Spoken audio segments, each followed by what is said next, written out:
want you to get the best breed cattle you can find in California. If it costs more, you pay it. There'll be a letter of credit waiting for you at the bank in Sacramento. Sure wish I was riding with you. Oh, as you know, it was already decided it was my chance to get a look at some of them city gals. When did we decide that? Oh, he decided all by himself. When Pa mentioned this would be a good week to do some fence repairing.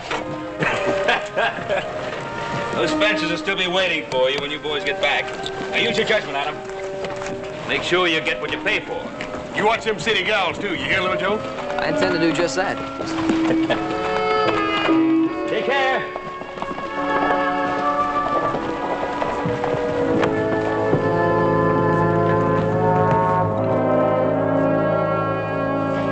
One more place, please, Ben. You sign right there.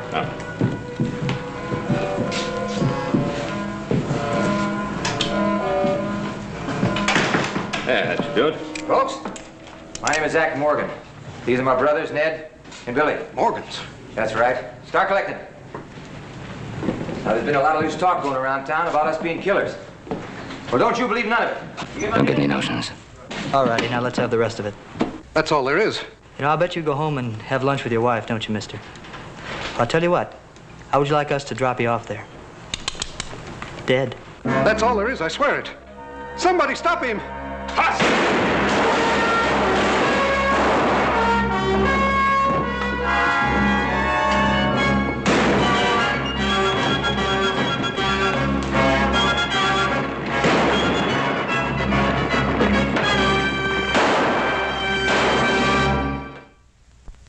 I had to probe pretty deep for that bullet.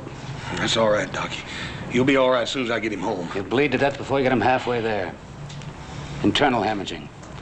It's got to be bedded tight, strapped down if need be. Ben, you can stay at my place. That'll be best, Hoss. I'll get him a clean shirt. Give me a hand with him. Oh, wait a minute. That young Morgan boy was hurt pretty bad. If he dies, the whole Morgan gang will be back. I owe you something, Ben. I haven't forgotten. Come on. Let me get it. Easy now, Paul. Easy. Easy.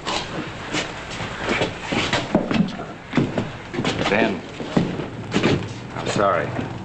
Oh, that's all right, Sam. You going after them? Oh, yes, sir. Now, you be careful. That Carl Morgan, he's smart as a lobo. I'm not forgetting what he did to my deputy. Now, don't let your anger lead you into a trap. Come on, Paul. There's no time for talking. I need 2 good men to ride after the Morgans. 2 good shots. Just 2 to ride with me and my deputies. Any of you. I'll ride with you. Give me a gun. Pryor, you're drunk. I said I'll go. Give me a gun. Not you, Tom. Not this time. Well? All right. It took you long enough to wake up. We'll get the guns for you down at the jail.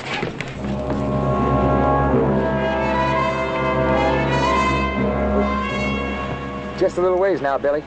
You just hold on. Carl's gonna skin us when he sees Billy shot. Maybe we ought to arrest him, Zach. No, it ain't far now. There's nothing we can do for him here now anyway. Get up. Get up.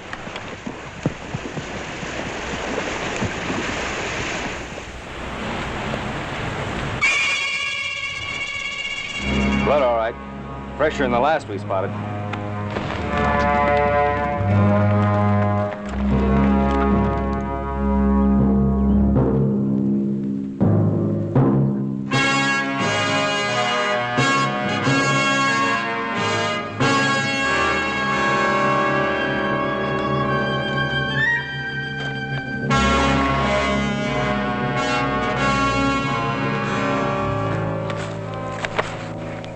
Why didn't you watch out for the kid? We tried. We did just like you told us. Don't take it out on me. Ben Cartwright shot the kid. His time's coming.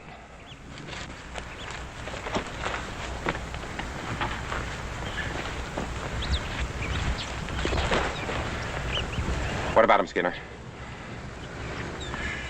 Well, you're supposed to be able to patch people up, aren't you? I only tended to mules in the Army, Carl. That don't mean I can work miracles. You know better than that prison butcher that hacked up my leg. Carl, shut up!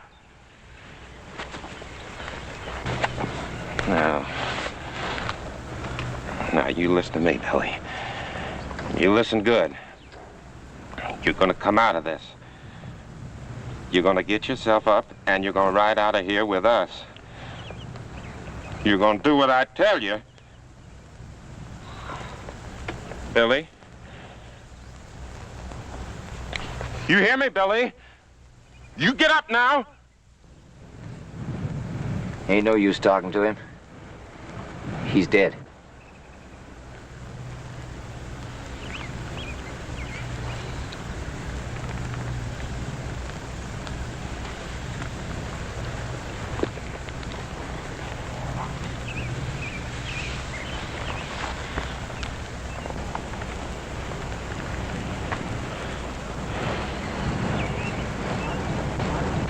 It was me raised him.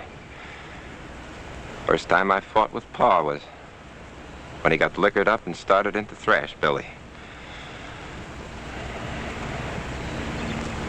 I'll settle for you, son. That's a promise I'll keep. We're all ready to ride in, Carl. You just give the word.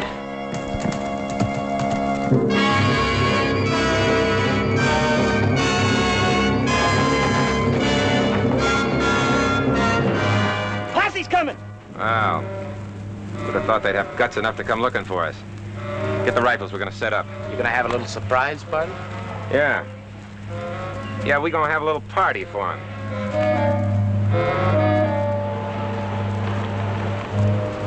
Smell a touch of wood smoke? Let's move out.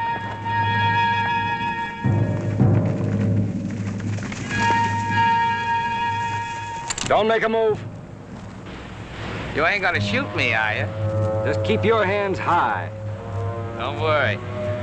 I ain't gonna make a play. All right, boys, rope him and search the camp.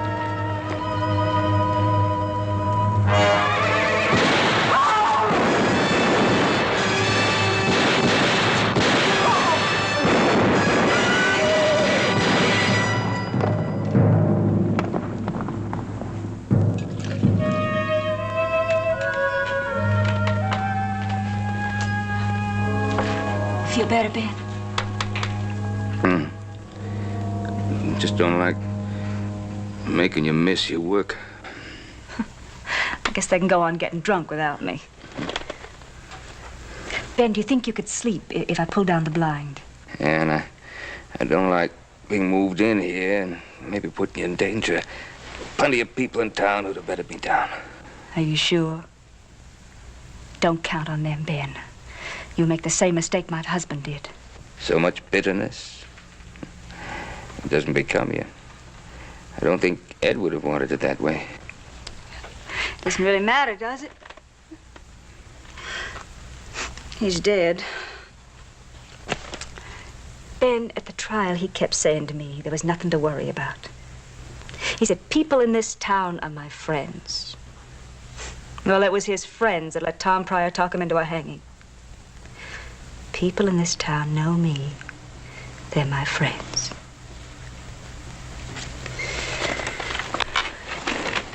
I guess it wasn't until they put the rope around his neck he knew any better. Sometimes a lawyer can sweet-talk a jury into making mistakes. They wanted to see Ed hang. Like a pack of vultures. All except you, Ben. Look at him down there now. That whole town, all excited over a shooting and a killing. Oh, how's Ben doing? Well, sir, he's still pretty weak, but he's getting some rest now. Well, tell him not to worry about the Morgans. We're all right here. I reckon he knows how all of you feel, Mr. Stanford. Hoss, tell Ben we'll be up to see him. I sure will, Mr. Martin. We expect him to be up and snorting for the celebration when the sheriff brings in the Morgan gang. Yes, sir.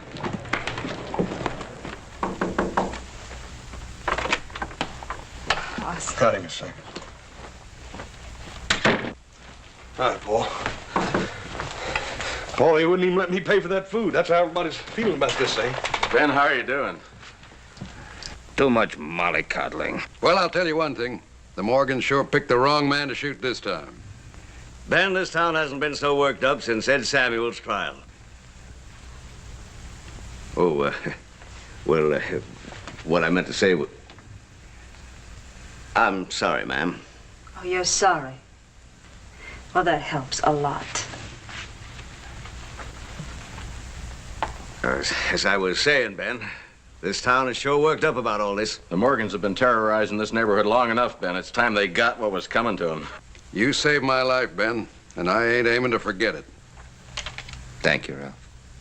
Now, there's not going to be any trouble, mind you. Not with the posse after the Morgans. Well, we'd better not stay too long. Don't forget, Ben, we're keeping a drink warm for you down at the bar. It's good to know you have friends. Ralph, say thank you to everybody for all this. It's no more than you do for us. Just take care of yourself, Ben.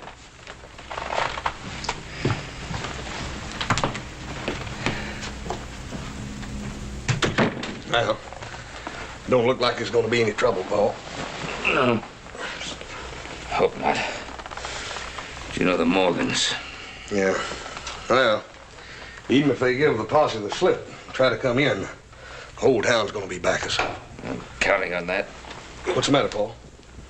I'm all right. It's no good being helpless like this. Put a pillow behind my head. Yes, sir. Well, then. Don't you worry none. Old Sam and the posse's probably got them already rounded up. Hope Sam isn't too anxious. And that Carl Morgan, he thinks more like an animal than a man. That's the way you have to fight him. Yeah.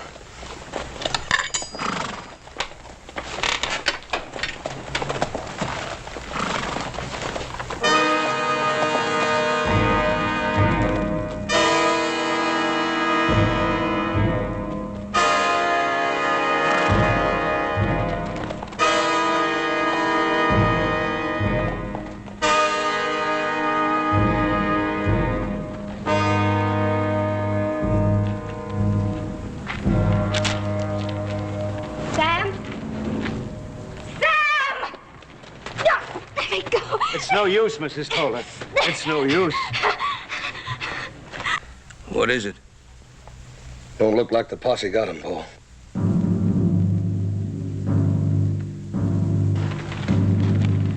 Made out to Ben Cartwright. Says we're coming into town before sundown. I guess we all know who wrote it. Well, what's the matter, good people? The sight of death chill you? Shut up, you drunken hangman. Sam Toller had no call to go out like that.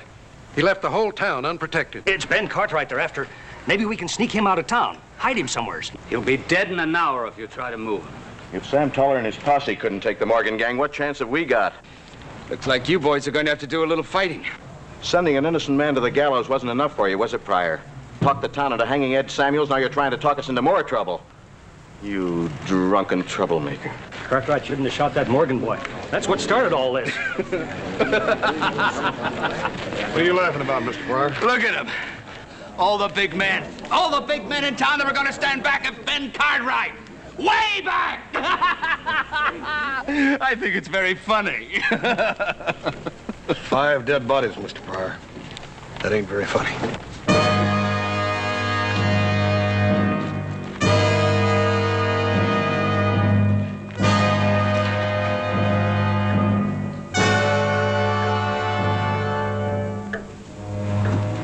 You won't be doing much business today. What time does it start? 4 o'clock, maybe. Before sundown. Adam and little Joe on their way to California and you and me trapped here. Take it easy, son. You know, maybe this whole thing's for the best. What do you mean, Paul? Huh? Carl Morgan and his brothers have been preying on this territory like a pack of wild dogs. And that's just the way they have to be fought. Paul, maybe I could get some of the town's men and ride out and meet them. And come back slung over your saddle. You know, when I was a boy, I don't think I ever told you boys this, my uncle sent me out hunting a pack of dogs that were stealing my pet sheep. Slogged around for a couple of days, never even got a smell of them. Now, when my uncle sent me out there, he sent me out there to teach me something. And when I got back, he showed me. He took an old goat, and he tethered him outside. And then we got our guns, and we waited till that dog pack came. Carl Morgan is like that old brown dog. Wild, smart. But now there's an old goat tethered in here that he wants bad enough to walk into a trap.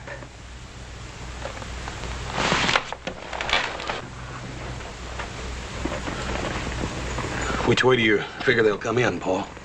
Right down Main Street. I figure we won't expect them to come in right out in the open. That's the way they'll go out, too.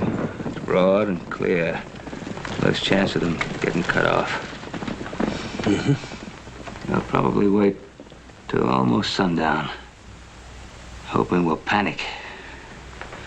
We can't keep them from coming in. Gotta figure how to stop them from getting out. Paul, I can close off all those side streets with wagons and crates and stuff. Yeah, that's good. Hoss,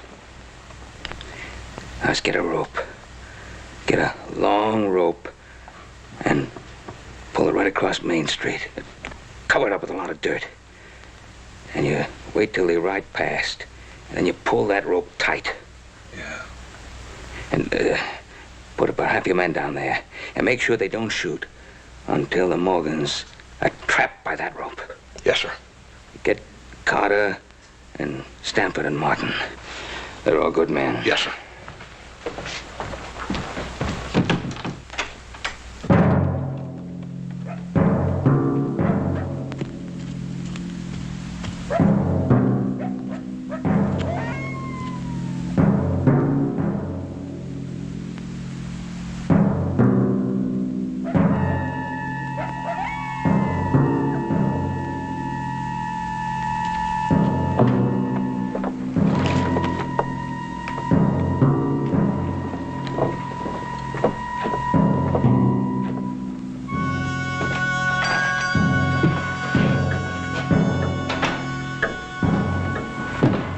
Ma'am, I'd like to talk to Mr. Martin. My husband's sick. Ma'am, I just saw him this morning. He's sick.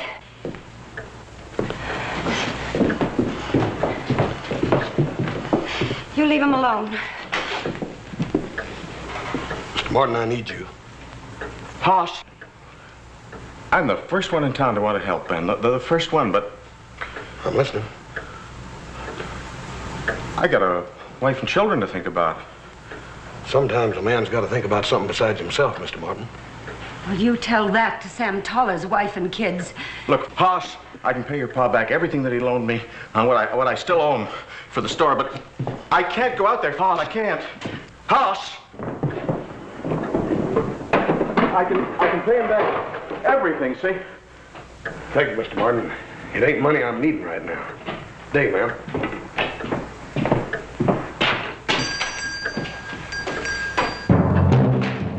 It's not my job out there, Hush. You know that. I'm the only doctor in this town. What if the Morgans kill me the way they did the men on the posse? I'll tell you something right to your face. I've got no quarrel with the Morgans, and I sure ain't going to go out there and get my head blown off just to save Ben Cartwright. No, sir. I reckon you ain't.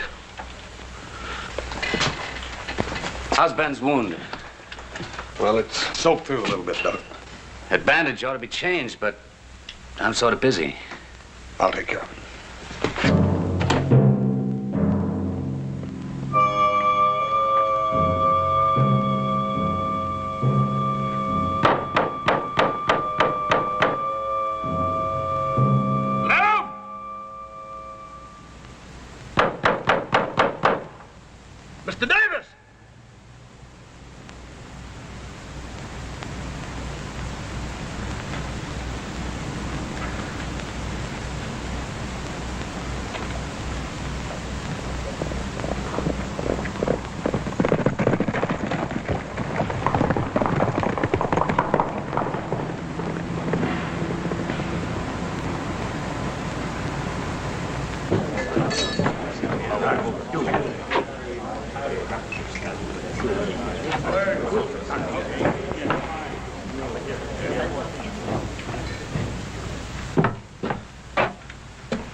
Mr. Carter, I need you real bad.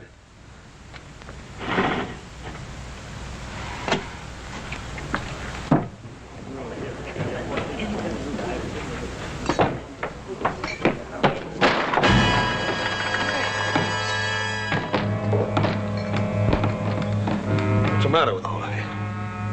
You think you can sit in here and hide from the Morgans any better than you did from me? No use making trouble. It's the Morgans that's making the trouble, not me. Can't you get that through your heads? Tain't our fight. Yeah, that's right. It's your pa they're coming after. But the Cartwrights fight their own battles. They ain't part of this town.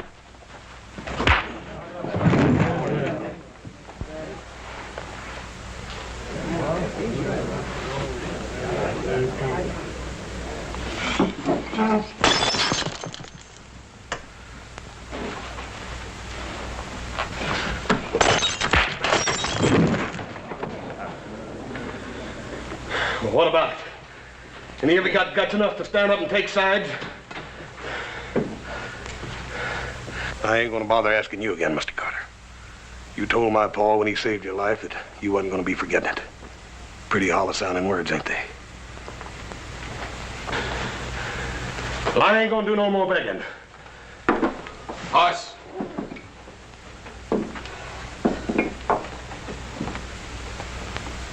I'd like to go along if it's all right.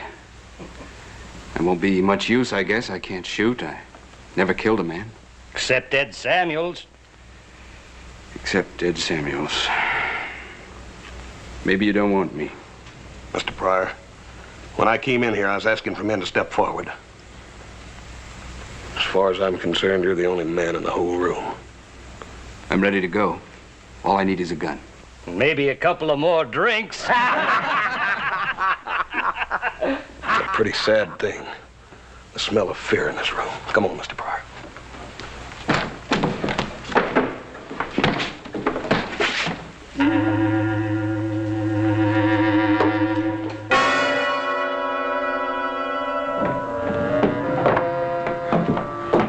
I'll be ready when you are, Horse. Good. You know, your pa once saved me from a bunch of drunken trail hands. I ain't ever forgot that. Mighty glad you're with us, Mr. Stanford. I didn't know what I was going to tell Paul. Yeah, I guess you already got the others posted around town, huh? That's it, ain't it? Not exactly, no, sir. Well, change your plans? I mean, you got the others to go along with you, haven't you? Same as me? No, sir. They ain't nobody but you and me and Mr. Pryor here. Well, there's Martin and Ralph Carter. They'll go along with us. No, sir. Just you and me and Mr. Pryor. That's all. Just you and Pryor, huh? That's right. Well, no offense intended, Horse, but Pryor here ain't much of a man with a gun. No, sir. I reckon he ain't, but he's willing to try. You'll need good men to face the Morgans. I guess you and Ben know that, don't you? Yes, sir. That's why I'm mighty glad you're with us, Mr. Stanford. Yeah. Well, I didn't figure on going it alone. You're a good man with a gun, aren't you? Well, I ain't that good. I mean, I'm no gunman. You know that, Horse. Yes, sir. I reckon you ain't no gunman. Well, it'd be different if there were others, but... Well, you understand, don't you, Horse? Yes, sir, I understand.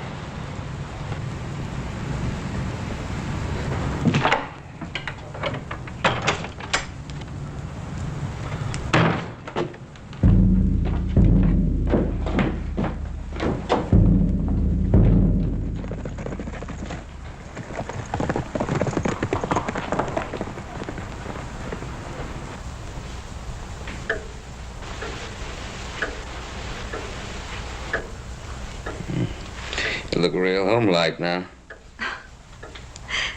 They shut down the saloon for the day.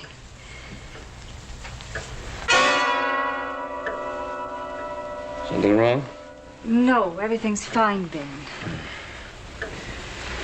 Wish Hoss would get here with those men. Plans to be made. They'll be along.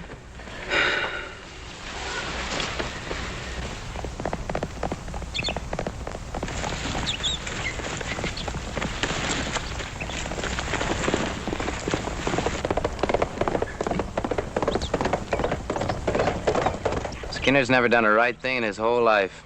You should have sent me or Zach into town. Mm-hmm. Maybe with a big red flag so they'd be sure to spot you.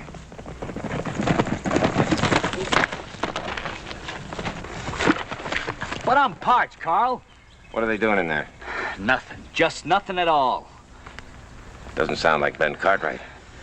But if it was a trap, you'd have seen him setting up for it. That's right. There ain't no trap, Carl. Let's ride.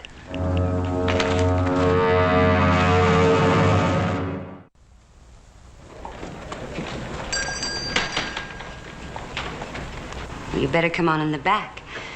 You don't want to get hit by a stray bullet. You want me to go out there? Is that what you want? Well, say it if that's what you mean. You want me to get killed? You want me to leave you and the kids alone in the world? I'm doing what I'm doing for you. I mean it. I'm doing it for you.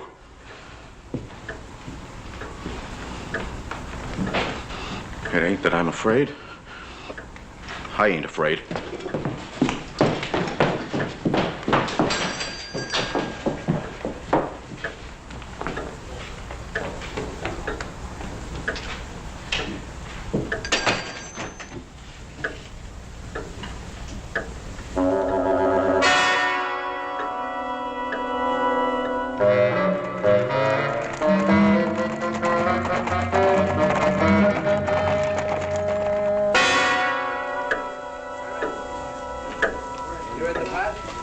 Brandy. Well, what are you looking at? Nothing, Mr. Carter.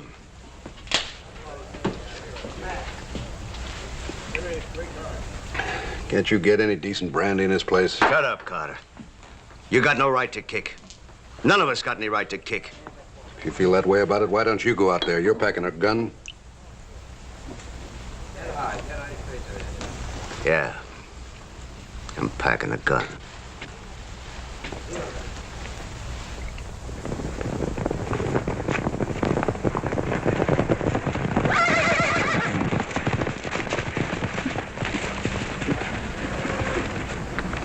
We'll wait here till sundown. I want to see the Cartwrights sweat. I want to see them crawl.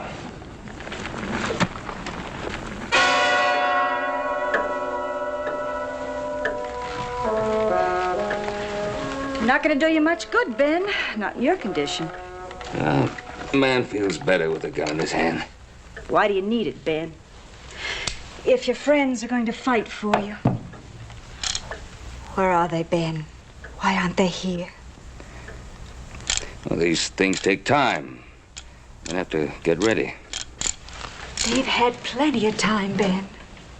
I tell you before and I tell you now. Don't put your faith in any of them. It hasn't been misplaced, Anne.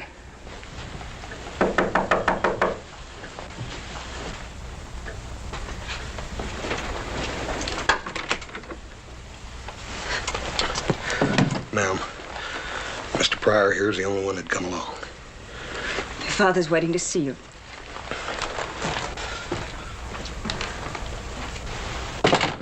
If you prefer, I'll stay out here. It doesn't matter. Come on in if you like.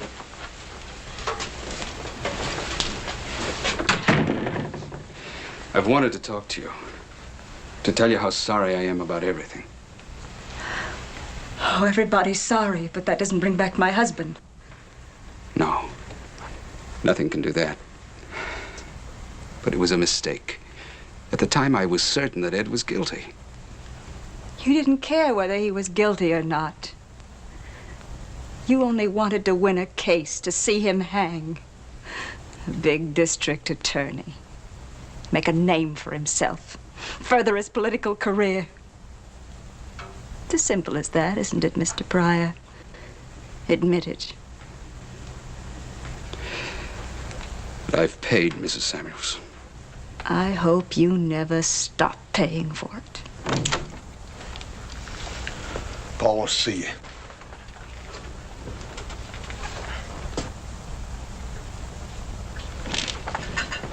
I'm surprised to see you here, Pryor. I've already told Paul how everybody drew lots to see who'd be the town spokesman. They picked a strange spokesman. I have some reputation left as a good spokesman, Mr. Cartwright. Are the men ready? All that are willing? How many are there? The town spoke with one voice, sir. All your friends took the same stand. That's right, Paul. Everybody feels the same way about it. Well, keep them calm. Don't let them get nervous. Remember, don't let them shoot till the Morgans get past the center of town. I'll tell them, Paul. I'd rather be out there with you. I know, Paul, but don't you worry. Everything's going to be all right. Tell him, Hoss. Tell him the whole story. I've already told him everything he needs to know. You holding anything back, Hoss? Oh, only that we figured not to put anybody up here because it just draw fire anyhow. Yeah, that makes sense. Should be pretty soon now. Take care of yourself, Hoss. Yes, sir. Hoss, why didn't you tell him? Well, ma'am, I can't just tell him that all his friends quit on him. You can't face Morgan alone. Not with him. Well, we got to do the best we can. You'll be killed. Right now, ma'am, that seems most likely.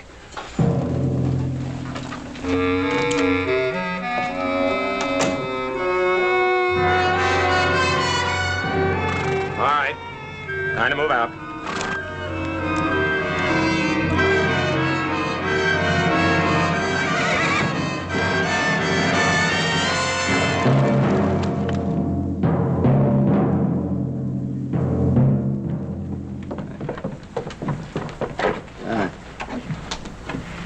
Well, just about that time.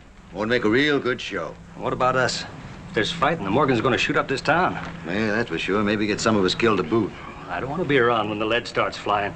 It's so blamed unparticular just who it hits. That's good. Hold it. Looks like the show's going to be right here. Well, that means shooting. Let's drift. Yeah. All right, let's go, Mr. Pryor. No, wait. I need a drink. Not now. Hoss, I tell you, I need a drink. Not now, Mr. Pryor. You want me to die out here? Mr. Pryor, you listen to me. I don't care what you do once this thing's over with. You can lay down and die and rot in the street. But you offered to come along on this thing, and you're going to stick till it's over with, Mr. Pryor. Do you understand that? You're going to stick. All right. Let's go.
Now, get on back across the street and stay out of sight.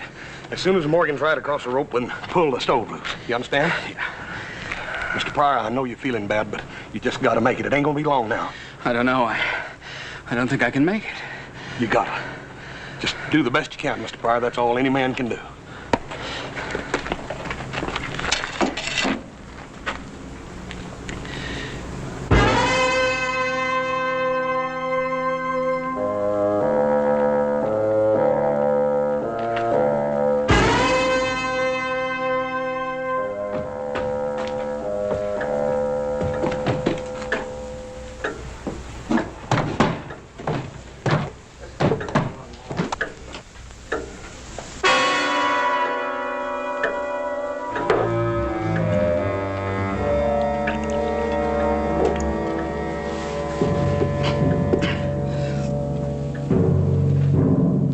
gentlemen, I find myself drinking in worthy company.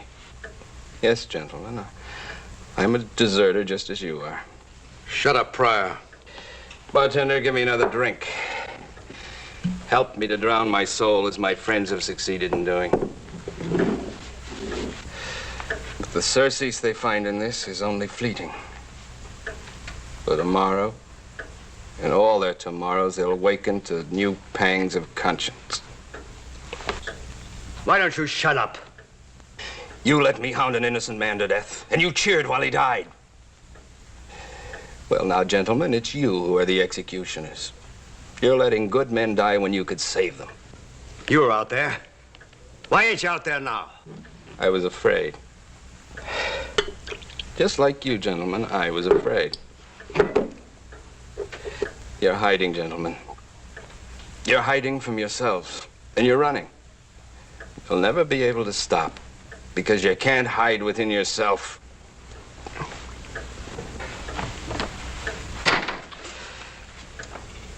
I'm only good for making speeches. Speeches aren't much good now, are they? There's no time for speeches.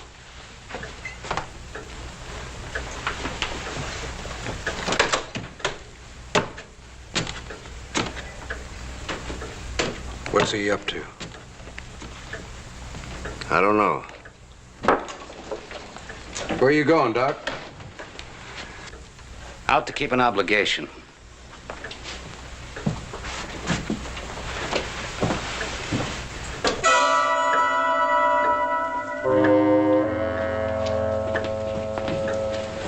Ann, you sure that everything's ready? Yes, Ben. And Huss got all the men placed? All of them. It's going to be fine, Ann. It's going to be just... What is it? They're coming in, Ben. The Morgans are coming in.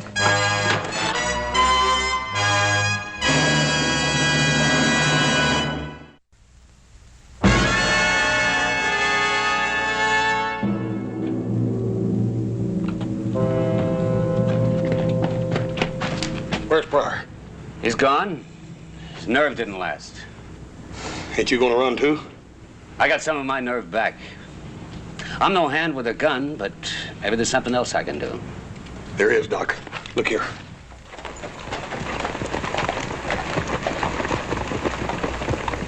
It's too quiet, Carl. Maybe they took Ben Cartwright out. He's here. He wouldn't run away from a fight.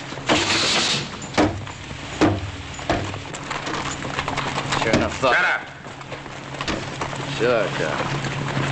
Stay close and tight. I'm not covering for anybody that's got no more sense than a stray getting cut out of the herd.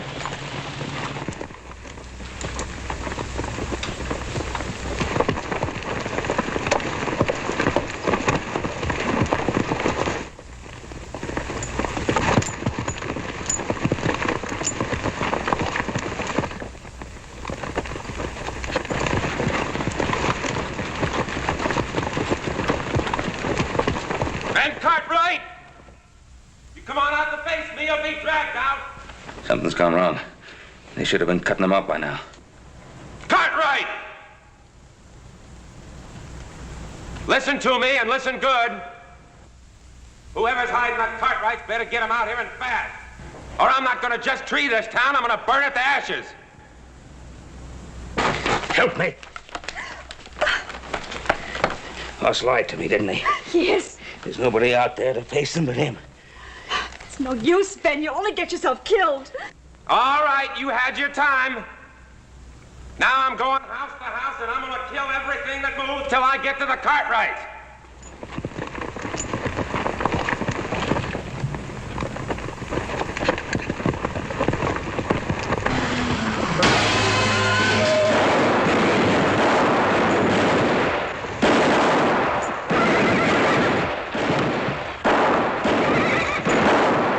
Can't get a clear shot. Get me outside.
gotta get you upstairs. I'm all right. We're here together.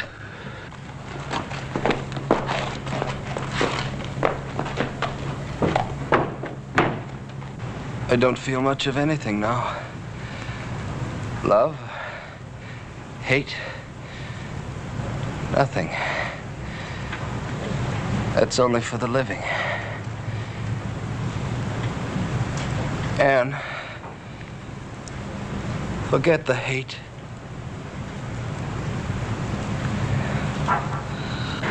It's too quiet, Paul. They're trying to keep us guessing. You killed him, Cartwright. You killed all my brothers.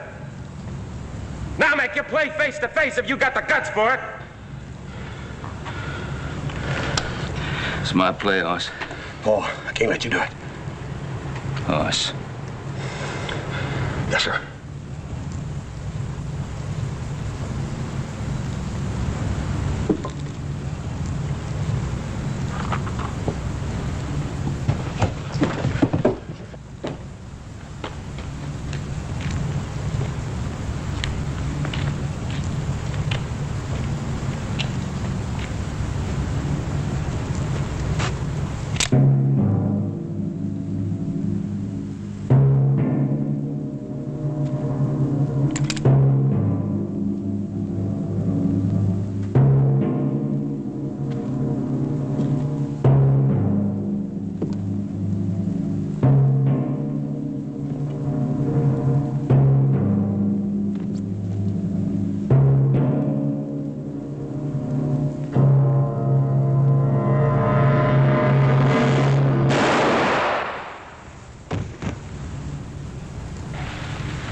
Billy. I tried, Billy.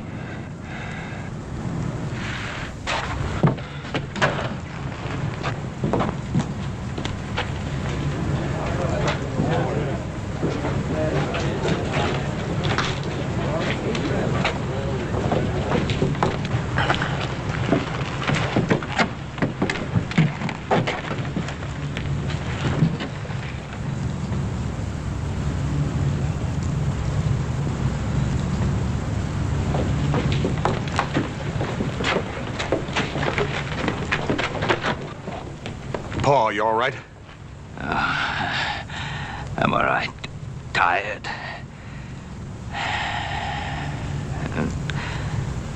A man expects a lot. Too much. I don't know, Paul.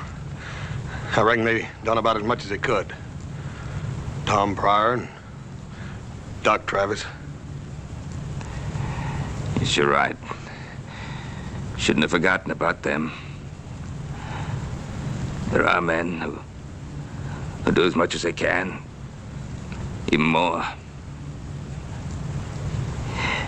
It makes up for all the rest.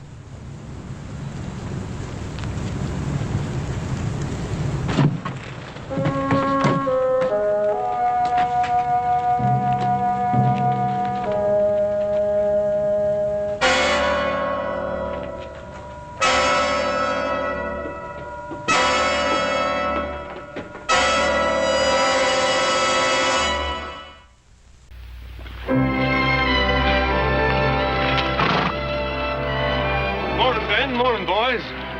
Adam, is there any way we can stop this? Well, it's up to John Henry. He wants to fight.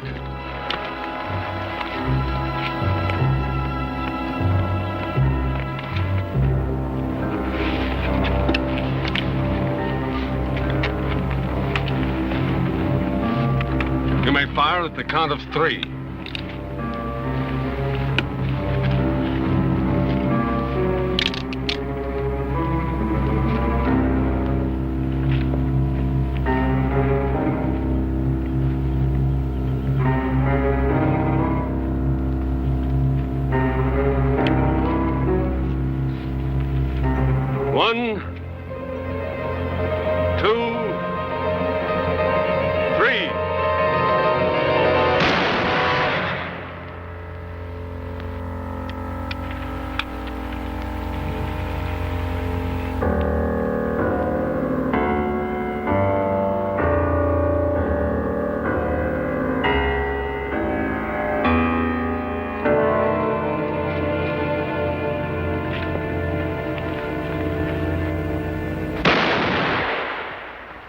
next time you insult Sue Ellen Terry, I'll kill you.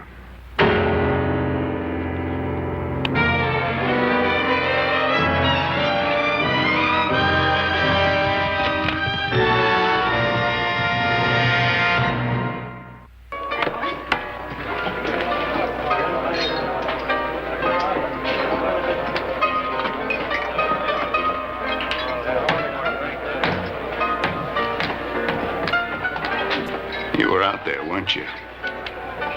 I guess you're mad I didn't get myself killed. You tell me one thing. Are you fixing to take up with Adam Cartwright? John, please. No, you tell me. It's none of your business. You've been treating me like a biscuit-eating dog. That's my business, ain't it? Getting treated like that by you? John, please don't make a scene. I'll make a scene.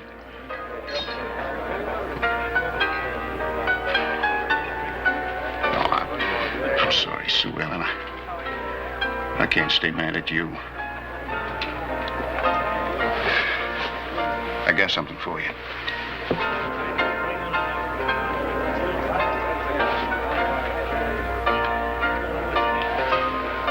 It's beautiful. Yes, beautiful. I sent all the way to New York for it. You gonna take it? I don't think I ought to, John. I've hurt you enough already. Hurt me more if you didn't take it.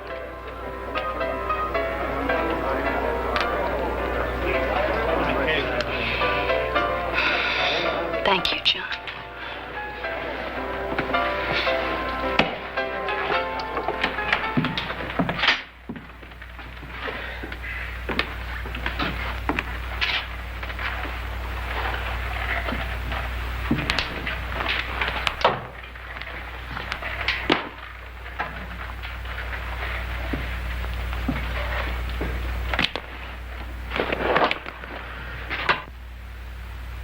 Look, I know you're angry and you think that kind of thing is foolish, Pa, but I had to do it.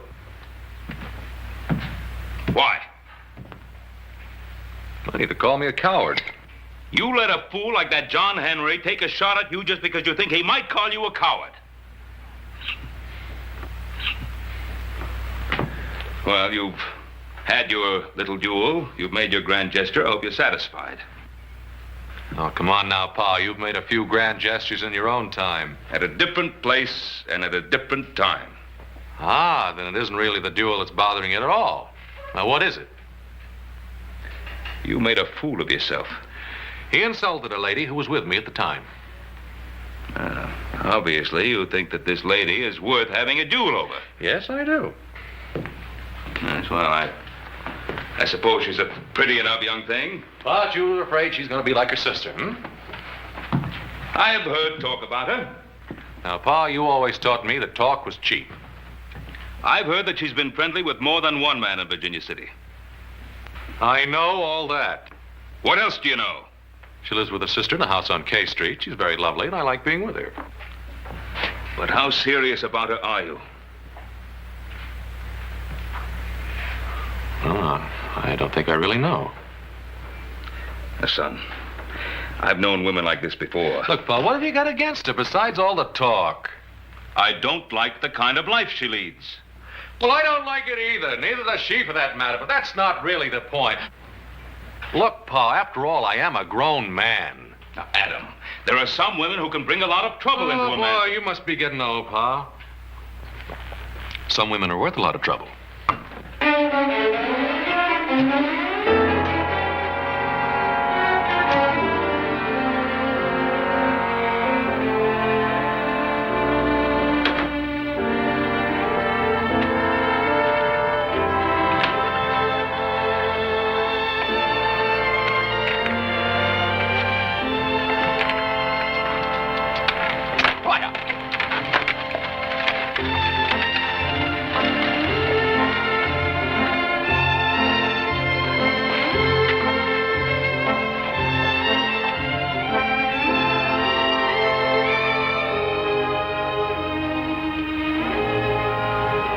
Plenty to eat? Plenty. Good. Always like to know I can please a man.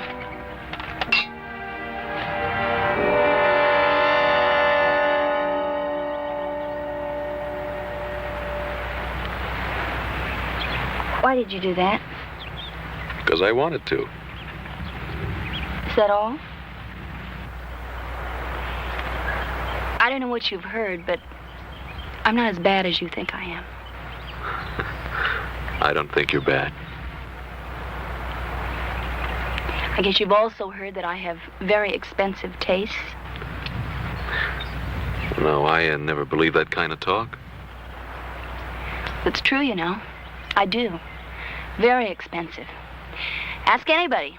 Ask John Henry, just ask anybody. Come here. I'm just trying to be honest with you. I said come here. Don't you want to know what I am? What I really am? I'm tired of talking. Come here.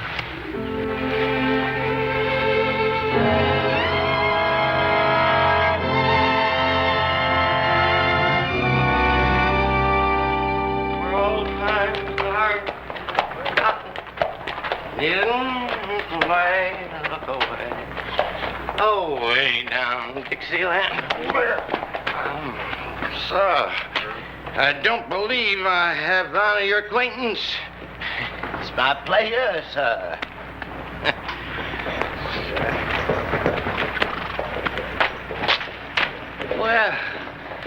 Well, sir, accept my salute, sir. And your lady, too, sir.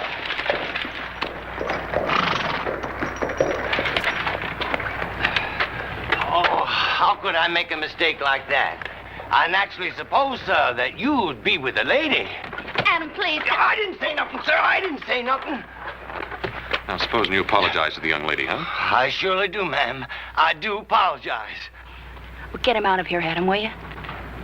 Get out of here. Get him out of here, Adam. Get him out of here.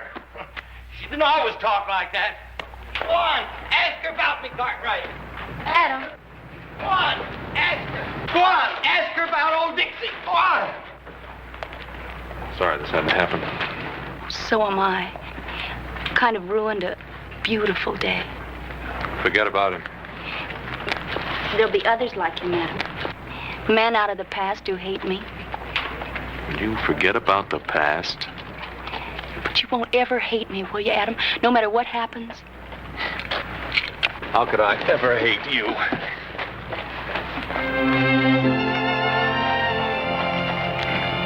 I think I better get you inside. I think your sister's waiting up for you. She always does.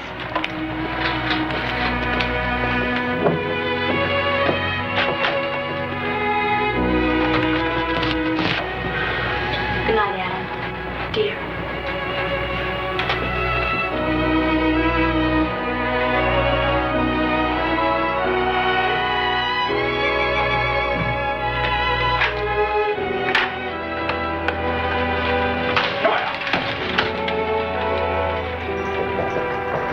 Think you're fortunate, don't you?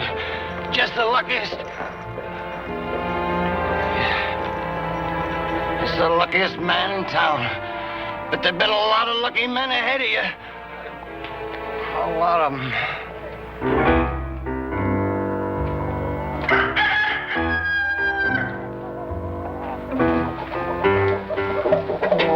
What are you doing, Hobsy? Catchy chicken for dinner. The way you're going about it, we ain't gonna have dinner till a week from Sunday. Oh, yes. Chicken catchy corn, Hobson catchy chicken. Very smart. No. Here, let me show you. Here's where you catch chicken.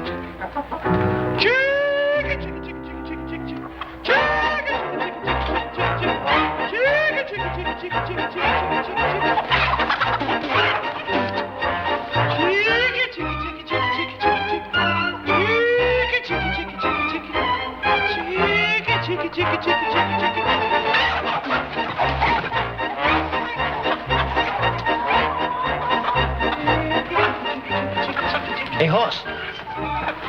What are you doing? Shh. You're gonna scare all my chickens off. Chicky.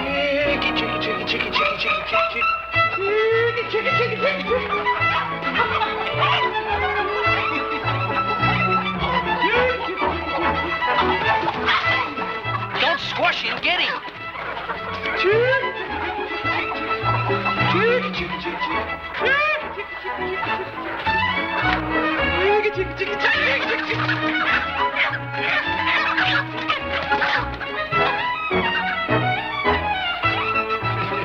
I reckon that'll teach you who can catch chickens. Very good. Very funny. Too skinny, thank you.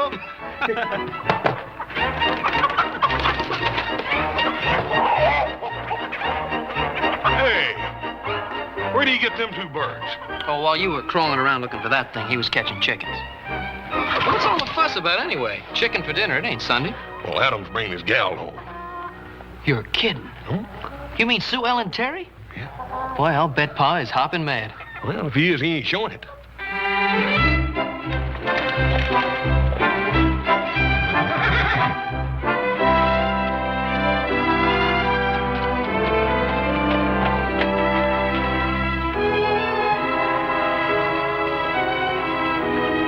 Been looking to see you, Adam.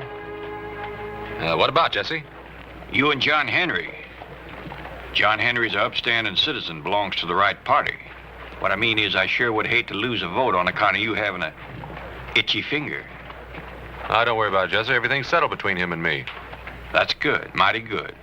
Getting awful hard to round up enough votes come election time. Right kind of votes, that is. Namely for you, huh? That's about it. I hear tell it was about that Terry girl. Forget it, Jesse. You've been seeing a lot of her. Have I? No use to get hostile. I was just asking. Now, you just back off. Getting anywhere with her? Now, look, Jesse, I told you to back off. There's no call for you to talk to me that way. Your pa and me have been friends a long time. I got an interest in you. Yes, but you haven't got that much interest.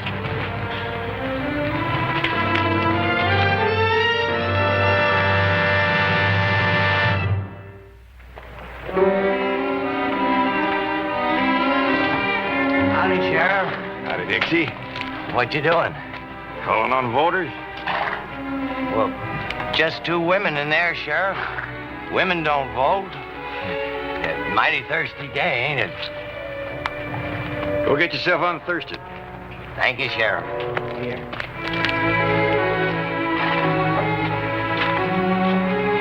Howdy, Miss Amelia. Your sister at home? She hasn't the time for you now. Oh, shucks now. Not now, Sheriff Saunders.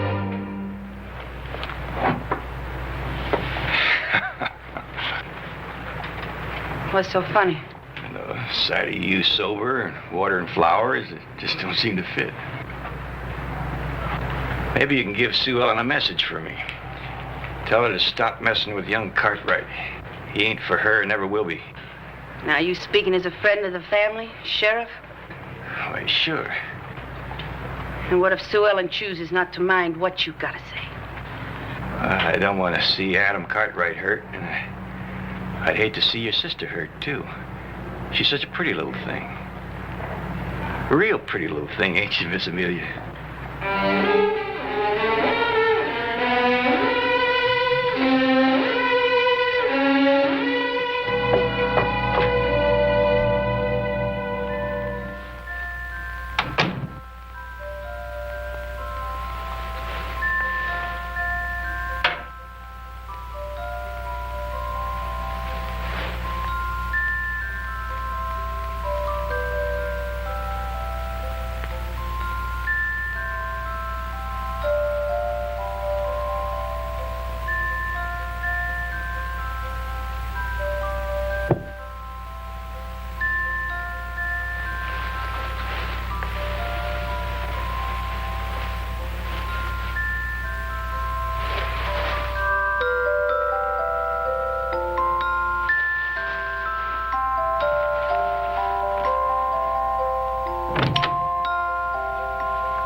Who are you talking to?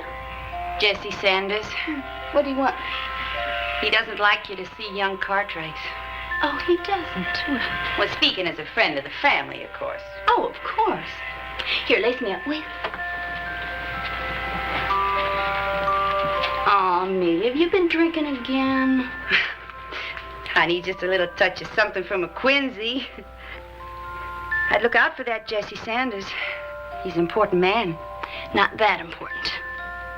Any man is important. Oh, not so tight, I can't breathe. Breathing isn't important. Well, there, I guess that ought to do it. You know, you're a pretty little thing, Sue Ellen, like Jessie says. Never thought you'd turn out as well as you did.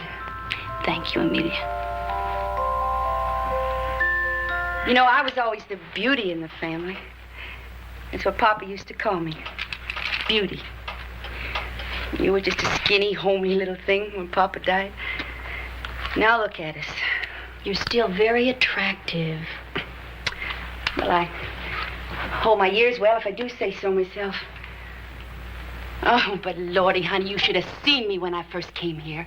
You told me about it many times. I didn't have a thing. Not a penny. Just a little sister and some clothes. But men looked at me. Yes, indeedy, they looked. I had a special way of coming into a room. I never came through an ordinary doorway. I always came down a flight of stairs. Real slow. Like a princess. With just a little stop near the bottom. Long enough for some lovely man to come over and offer his arm. Lordy, honey, the tricks I could teach you.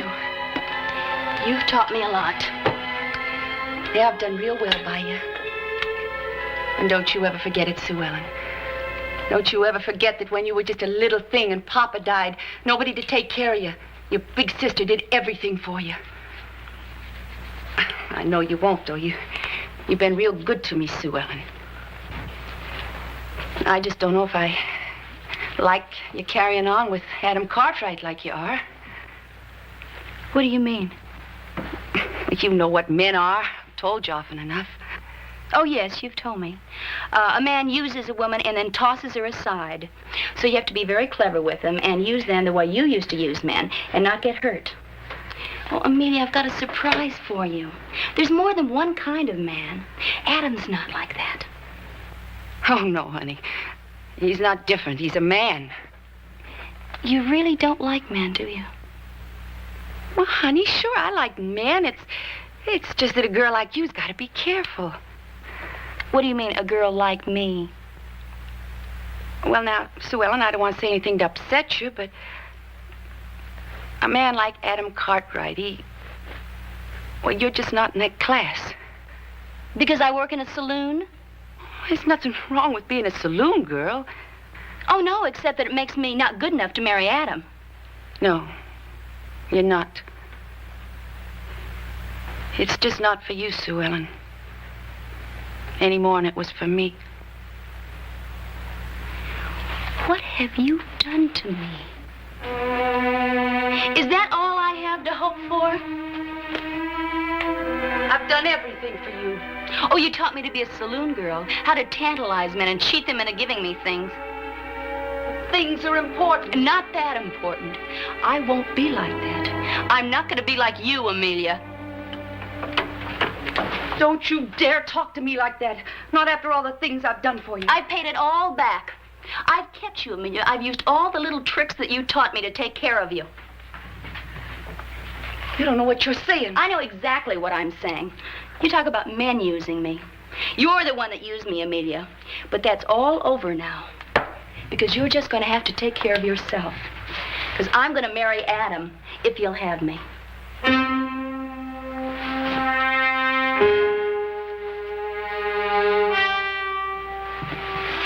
Now, Miss Terry, you say that your father was a merchant. Oh, yes. He had one of the biggest houses in St. Louis. Yeah.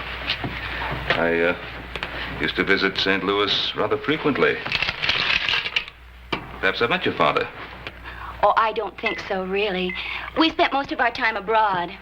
He was always getting Amelia, that's my sister, and I out of school and taking us off to Paris and London and just everywhere. Some wine, Miss Terry? But thank you. I love good wine. Adam? Oh, thanks, Pa. Oh, my, it's so delicious. Papa always said that you could tell a gentleman by the wine cellar he kept and by the way he trained his servants. Yeah. I suppose, Miss Terry, that you had Many servants. Oh, yes, yes. We had lots and lots of servants. We were very rich. We moved in very exclusive circles. Papa was one of the richest merchants in St. Louis. Oh, we had a large house. Oh, I'm terribly sorry. It's all right. I'll get something to wipe it off. Don't worry about it. Don't worry. It's all right. Hop Singh will take care of that.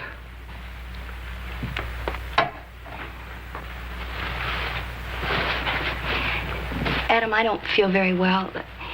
I think you'd better take me home. I'm sorry, Miss Terry. I'll get your wrap.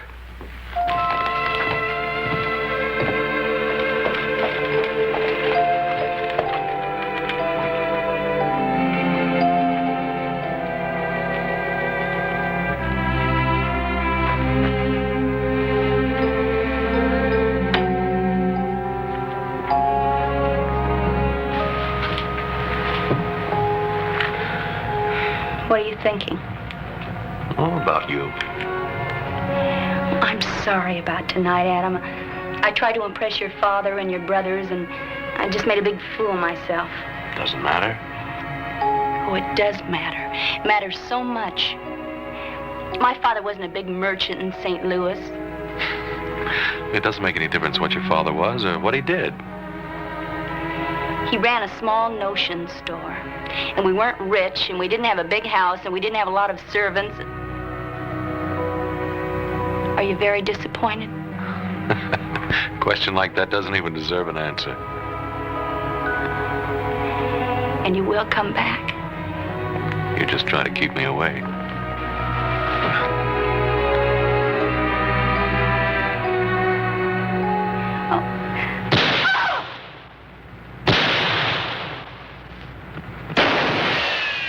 What's all the shooting about? What's happened? You better get the doctor. Looks like something...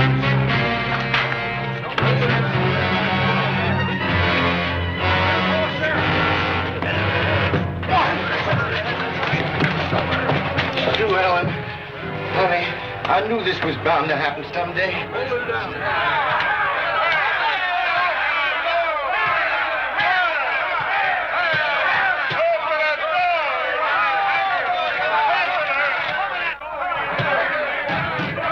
It's been fired, Jesse. Took a couple of shots at the killer. You and her have a fight? No. This fella that you took the shots at, did you see him? I saw him, but it was too dark to recognize him. And you was the only one who saw anybody? There wasn't anybody else around. Dixie was. He says you killed the girl. And you believe him? Maybe. Maybe not. Thing is, a lot of the voters have been listening to him, and some of them believe him. Just take off your gun belt and empty your pockets on the desk here. I'll fix up a receipt. I'm sorry, Jesse. I'm going after the killer.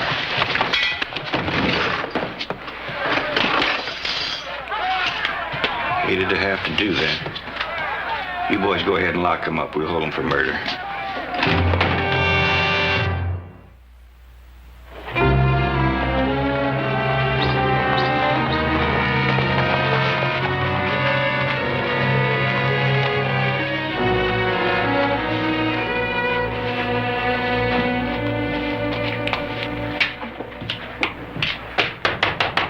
Jesse?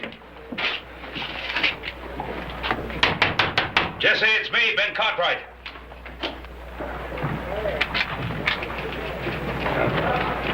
Put it away, Jesse. You won't need it. Just move easy and keep your hands away from your guns.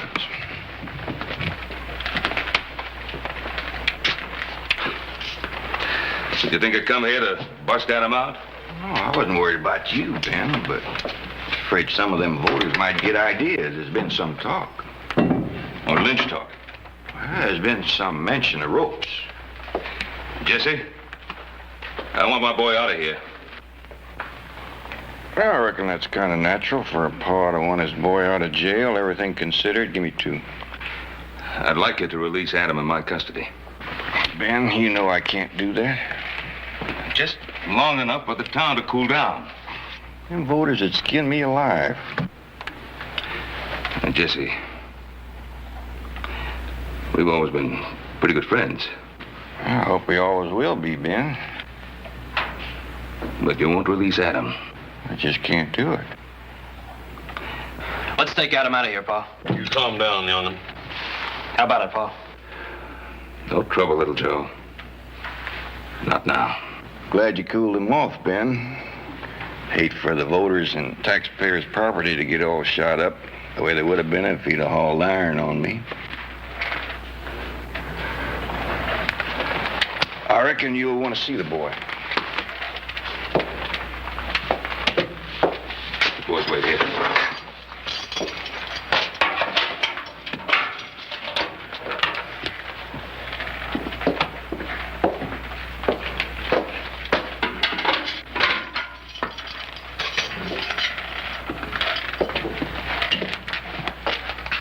Guess it's safe to leave you two alone.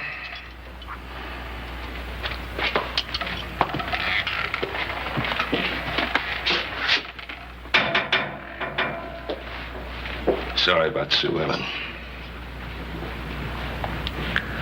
Just don't understand it, Pa. Why would anybody want to kill her? All the men she knew never meant anything to her. Not a thing. I'm sure they didn't, son. I think the thing she wanted most was to belong somewhere. She never loved me. I knew that. I think she just liked the idea of being married to a Cartwright. You know, it's funny, Pa. I don't think she even knew what love meant. I guess I was kind of trying to show her and sort of trying to make things up to her on account of her sister and all that, you know. Adam, those men that she was friendly with, who were they? Well, you know, it was John Henry, and Leeds, Durkin over at the bank. Ah, but what difference does it all make? I got a witness. Says he saw me kill her. Witness? Who? Oh, Dixie. Oh, Dixie? That old drunk? That's right. Trouble is, a lot of people believe him. And there's even talk about starting to do something about it. I'm sorry, Pa. I just got kind of a funny tightness in my throat.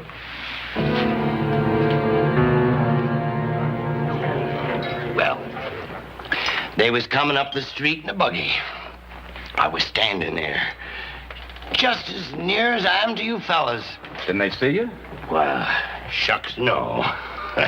They didn't have eyes for nobody but each other. Besides, I was in the shadows. And then he hands her down the rig like this. Oh, he's mighty slick about it. Yes, sir. He said something. I didn't hear that part. And she says, no, Adam, no. Just like that. And then he says... Well, go on, Dixie. What did he say? He says, if I don't get you, nobody gets you. And then he takes out his gun. She drew herself up, and she looked him straight in the eye. And she says, take my life if you must, Adam, but spare my honor. Well, why didn't you stop him? Well, because it all happened too fast.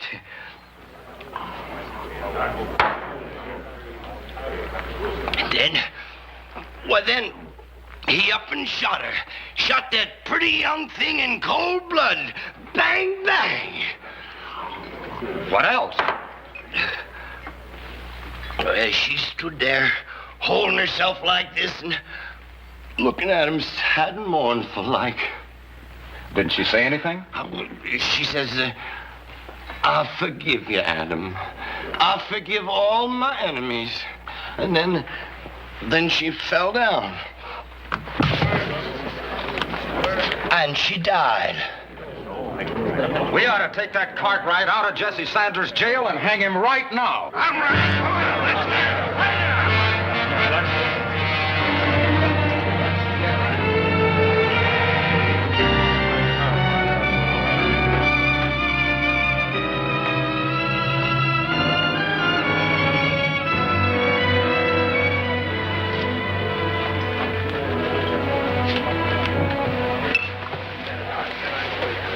Hello, John.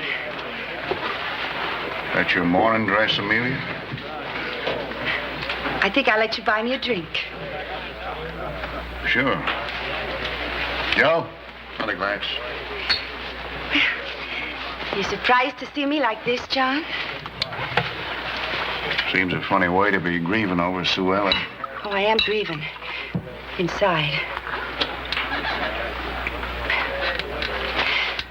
But life goes on.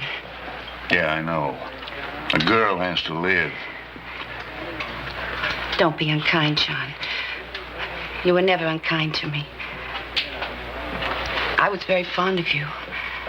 Very fond. Cut it out, Amelia. Look, I bought you a drink. I'll buy you another one, then you better go home. You are being unkind, John. That isn't very wise of you. Now, what do you mean by that? You know Adam Cartwright didn't kill Sue Ellen. You came in here looking for me, didn't you? To tell me they got the wrong man for your sister's murder. Maybe you know who did kill her? I've got some good ideas about it. Maybe you think those ideas are worth something.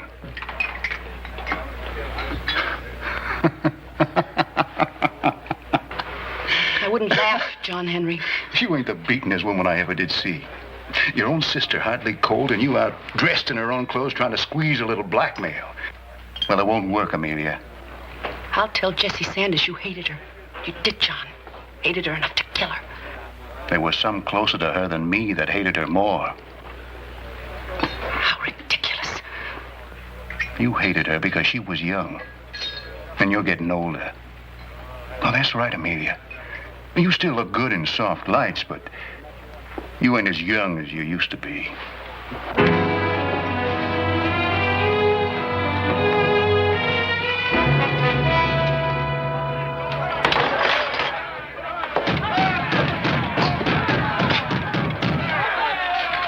Crowd's getting kind of hit up out there. Reckon if we look for a tussle long about sundown.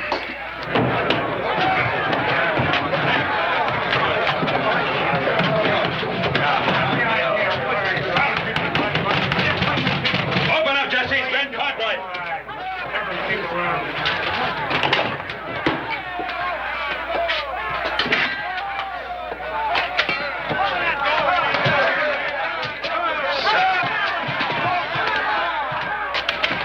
What you bring that trash in here for? Tell him, Dixie. Tell him what you told me. I didn't tell him nothing, Sheriff. Never said a word. Tell the truth. I told him. What did he tell you, Ben? He told me there was someone else on the street when Sue Ellen was killed. Is that right? You tell me the truth, you hear? You see somebody else out there? You ever get a good look at him? No, sir. I did not. Before the Lord, that's the truth, Sheriff. I never seen him clear enough to know him. But you did see someone out there. And you saw that person shoot at Miss Terry, my son. Tell the truth. Yes, sir. Yes, sir. What? What Mr. Cartwright said. How'd you ever get it out of him, Ben? Shook it out of him. Now tell my son loose, Jesse. Can't do that, Ben. What do you mean you can't? He's innocent. You're holding him because of what this drunken liar told you. You just heard him admit that he lied. Now, what more do you want? I'd like to see you get your boy back safe and sound. Listen.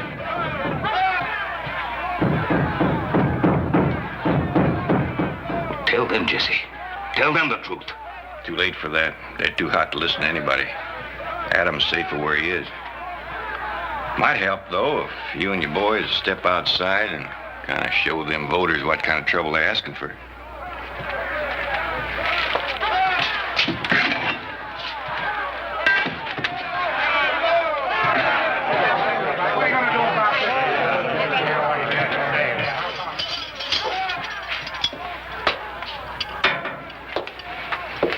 How is it? Not so good. Lord, I wish you was out of here. So do I. If it comes to the worst, I'm going to have to kill some of them voters out there just to keep you alive. It's getting harder and harder to get elected each election day without killing voters. Take this. they do bust in here, I don't want to say I left you helpless. You're kind of taking a chance, aren't you, Jesse? What's to stop me from making you open the door now that I got a gun? Just plain horse sense, if you got any. See, if a sensible man was figuring to bust out of this here jug, he'd wait till nightfall. The thing kind of quieted down. There was only one deputy on duty. Deputies always carry the keys to the cells. A man ain't gonna argue about opening a jail door when he's got a gun stuck under his nose. There's only one thing that bothers me, Jesse. Why are you doing it? Your pa's a friend of mine. Put that gun under your blanket and don't use it till the time's right. And what happens after I bust out? You get 8 hours head start. After that, I come after you. If I catch you, chances are you'll hang.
Don't reach for it. Just turn around nice and easy.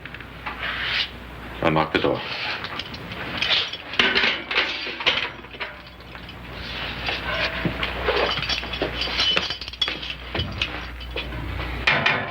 Let's have him.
I just busted jail and I'd soon kill you as look at you, understand?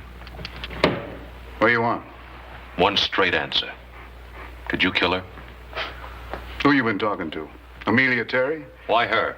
Because she's got the same kind of crazy idea. Thought it was good enough to work a little blackmail. Well, I'm telling you what I told her. Talk and guessing ain't facts. I can prove I wasn't nowhere near when Sue Ellen got killed. I'm sorry, Henry. But I had to try you. Got right.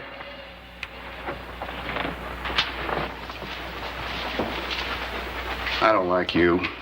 But I guess I owe you something for not killing me when you had the chance. If I was you, I'd talk to Amelia. I intend to. Because she didn't like Sue Ellen. Oh, I know she put on like she did.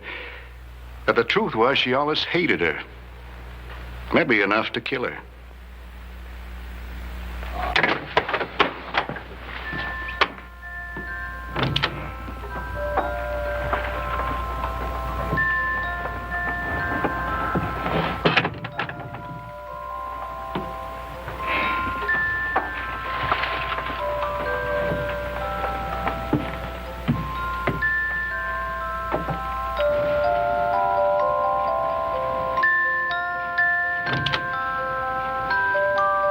Come in. I've been expecting you. It was clever of you to come after dark. I don't look bad, do I? If slim and here and there, I'll be as good as new. For a talky man, you're awful quiet. You never did like to part with your money, did you? Real tightwad. Now, don't worry about it. I won't ask for any more. Not unless I really need it. Wasn't it lucky for me I thought about you? You know, I always knew you liked Sue Ellen, but not enough to kill her. You have to pay for a thing like that, my friend. And pay, and pay. No. No.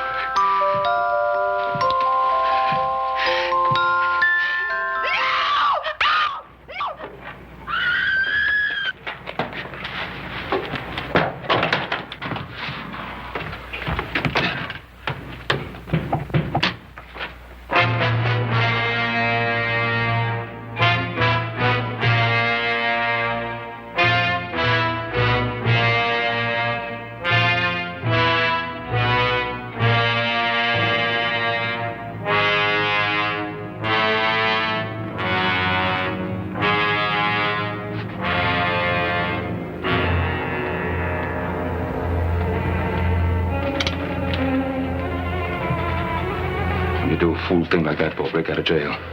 I had to, Pa. I didn't stand a chance locked up. Now, what chance do you stand now? I merely had some idea about the killer. Tried to blackmail John Henry. I know, he told me. Told me you were on your way here. Does anybody else know? No, I don't think so. I'd better get you back into that jail. Jesse's organizing a posse. He's what? He's organizing a posse. He's ordering them to bring you in, dead or alive. Come on. Oh, wait a minute. You tell Jesse I'll give myself up if he'll meet me alone. Alone? Yeah. Tell him I'll meet him in his room in 1 hour.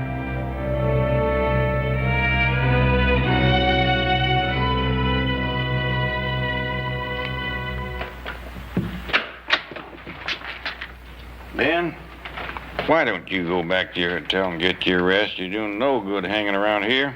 I want a word with you, Jesse.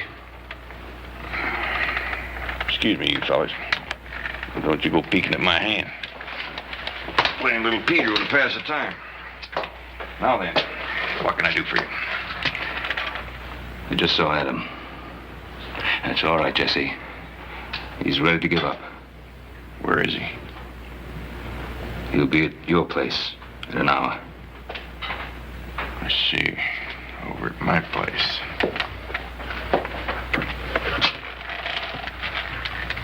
Hey, Jesse, we've been friends a long time. Remember that, will you? Don't worry about a thing. I'll take good care of the boy.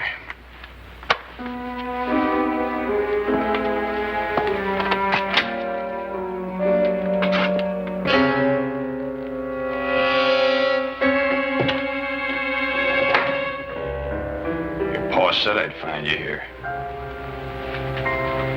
Guess you're fixing to give yourself up. How long would I live if I did give myself up, Jesse? Not long. Shot while trying to escape? Something like that.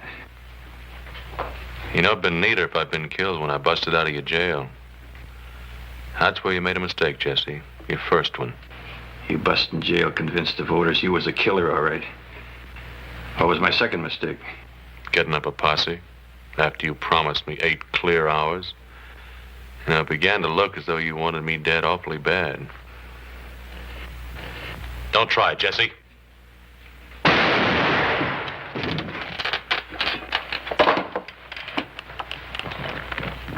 it bad? It's bad. Tell me, Jesse, why'd you kill Sue Ellen? I never figured to kill Sue Ellen. Pretty little thing. I used to watch her. Used to see she got home nights.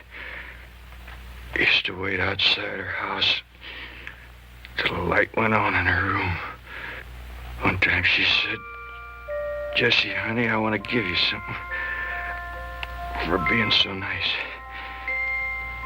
And I said, "That's a pretty hat you got on." And she gave it to me.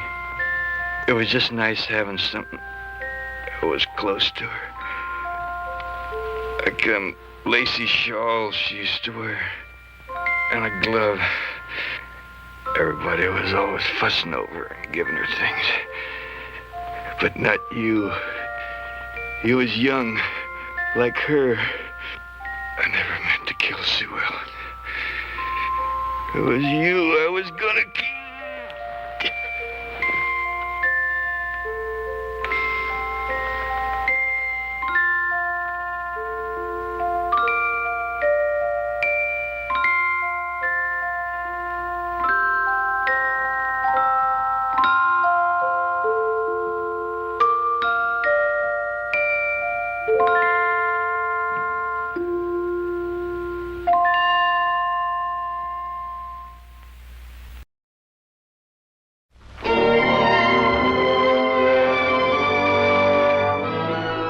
I just don't understand it, little Joe. Dang old ram tracks are everywhere. Looks to me like he's just walking around a circle. Yeah, we're just not having any luck.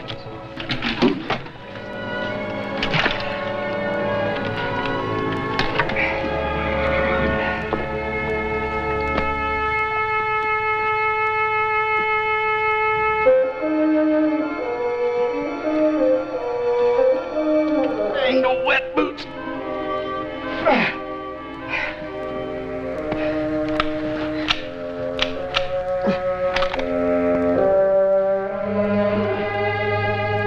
This one's stuck worse than the other.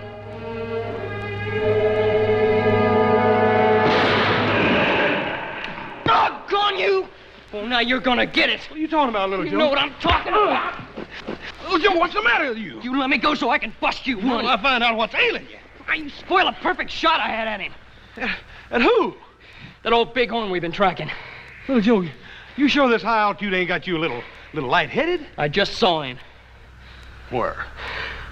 Up there we just come from.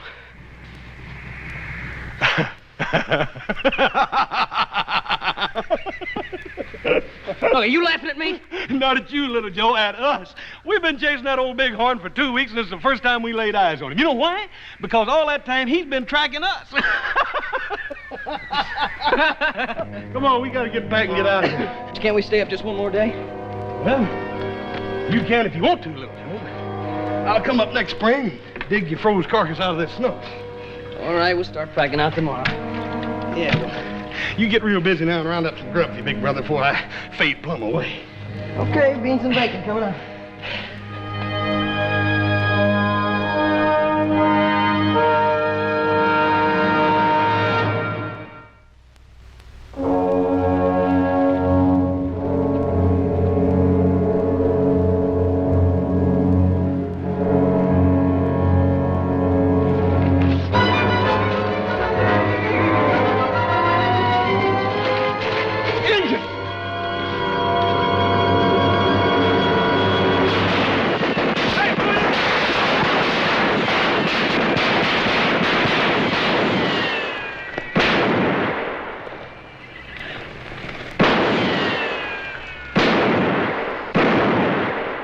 You all right, little Joe? I will be as soon as my ears stop popping.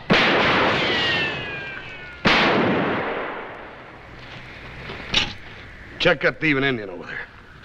Well, there's the last of our supplies and what little ammunition we had left.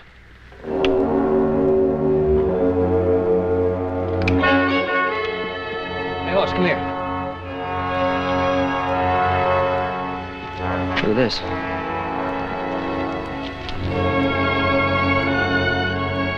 Shoshone, isn't she? Well, yeah, that's a Shoshone headband she's got on.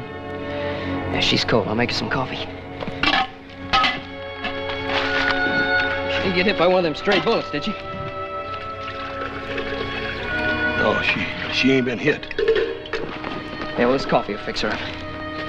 Never mind. Never mind. What's wrong with her? Little Joe, this squaw's gonna have a baby. And soon.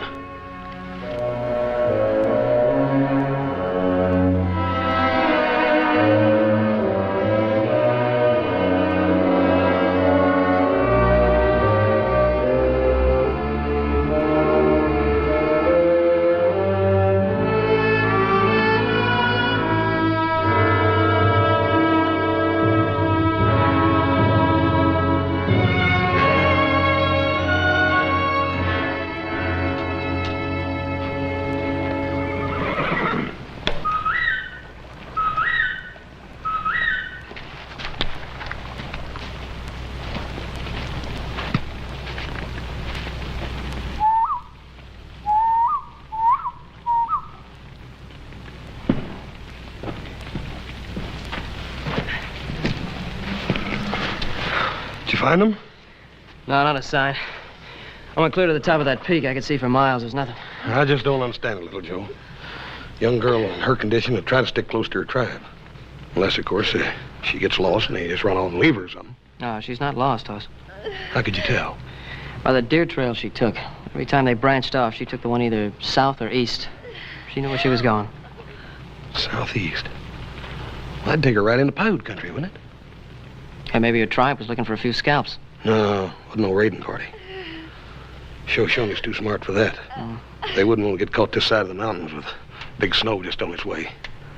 Hey, where was she heading then? What else is southeast of here? Only thing I can think of is Virginia City. Virginia City.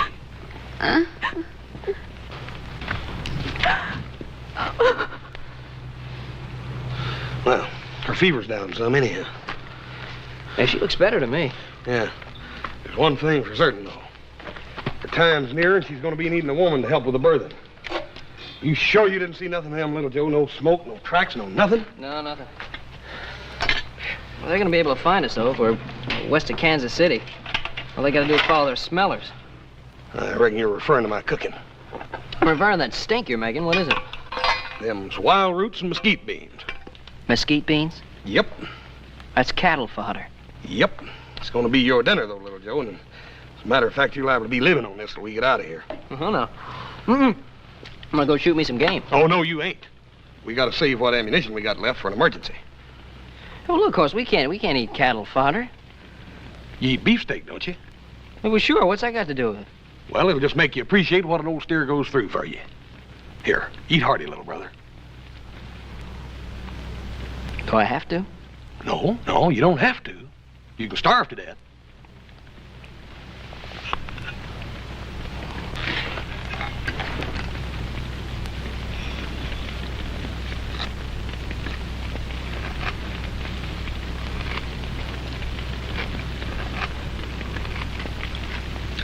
You know, it's kind of sweet, you know?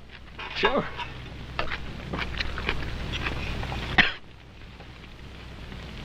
You fella you're getting used to that smell. Hey, she's coming too. Get some water, quick.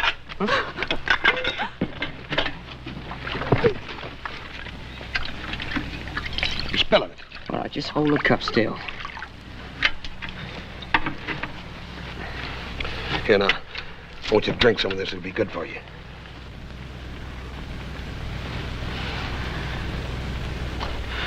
Ma'am, there ain't nobody gonna hurt you. Go on, now. You drink some of this.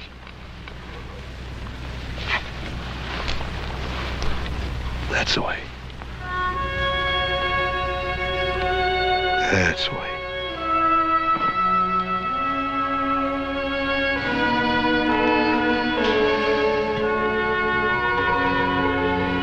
Her pulse is stronger. Think she understood you? Well, if she didn't, little brother, we're in a peck of trouble.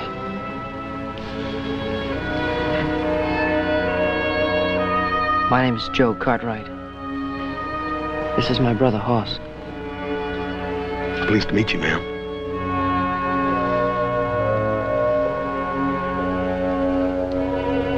We're from Virginia City.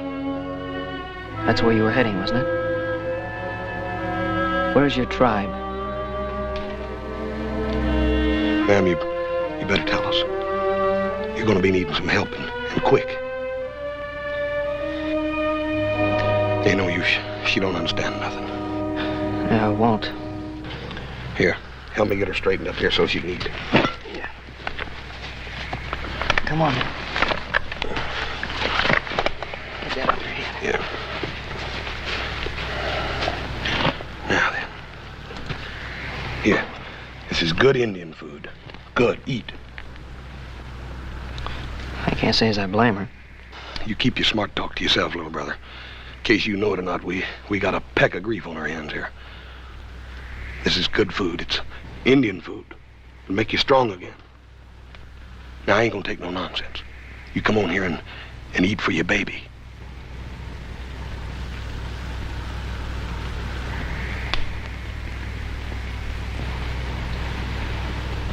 That's the way.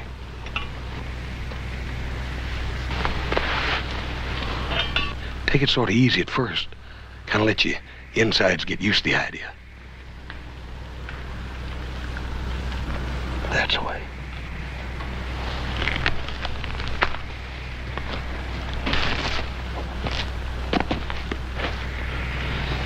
See the way her eyes lit up when you mentioned her baby? She understood every word you were saying. I don't know. Any female carrying a young just naturally knows what's expected. No, she must know her time is near. She knows. Well, then what are we waiting for? Let's get her to a doctor or a midwife or somebody before it's too late. It's already too late, little Joe. That girl will die if we try to move her down this mountain. Now, that's what's been spooking me all along. How do you know she'll die? You ain't no doctor. You said so yourself. Well, I know that much about females. Yeah, horses are cows, maybe. You don't know nothing about women females. I know less than nothing. But we're gonna have to learn, little brother. There must be some other way. Yeah. Yeah, we could just leave her up here. And maybe her people will find her. Maybe. Well, anyway, it's not our responsibility. We didn't ask her to get landed up with us. No, we sure didn't. Probably bungled the job anyway. Yeah. Hoss? Huh? You ever seen a baby birthed? You know I ain't. How soon do you think it'll be? I don't know. Maybe today, or tomorrow, maybe next week. I don't know.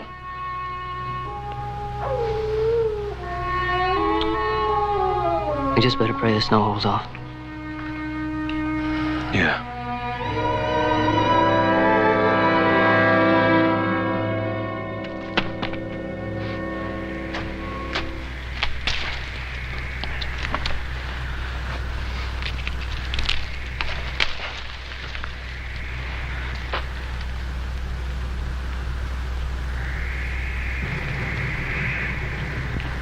Doggone.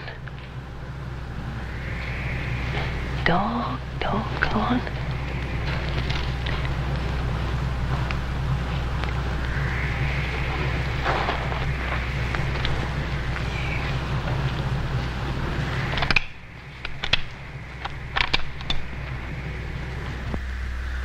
Oh, no, you ain't. We gotta save what ammunition we got left for an emergency.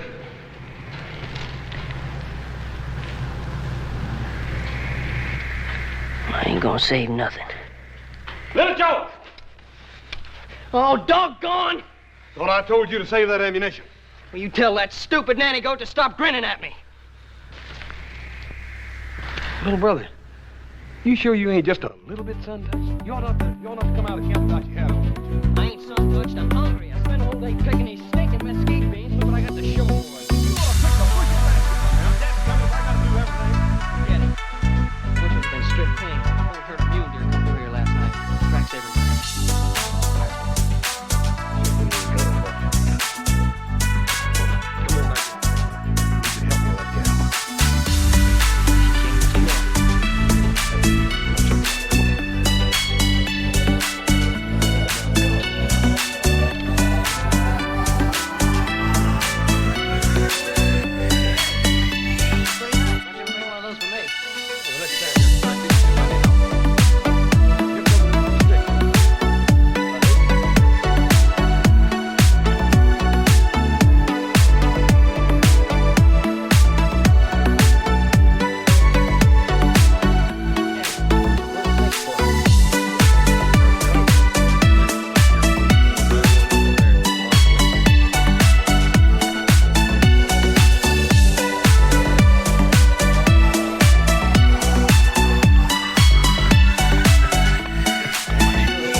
get me one of them. Save your ammunition. You willing to get wet for your supper? I'd just as soon die of pneumonia, starvation. All right, you go rustle us up some branches. And make it snappy. Be quiet about it. There ain't nothing as skittery as a wild duck. Okay.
She sure didn't get much down. I told you not to put those pine nuts in her soup. Pine nuts are nourishing. Well, so's duck. Well, she ain't hardly got enough strength to swallow soup. I don't know what she'd do with that roast duck. Well, I'm gonna give her lessons right now. Hey, Hoss? Yeah? How far do you think she'd come before she ran into us?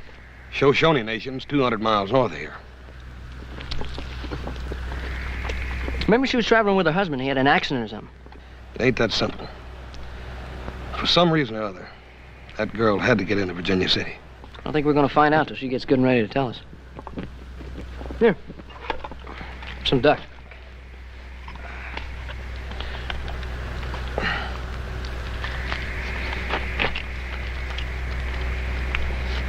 Tomorrow we'll set some rabbit snares.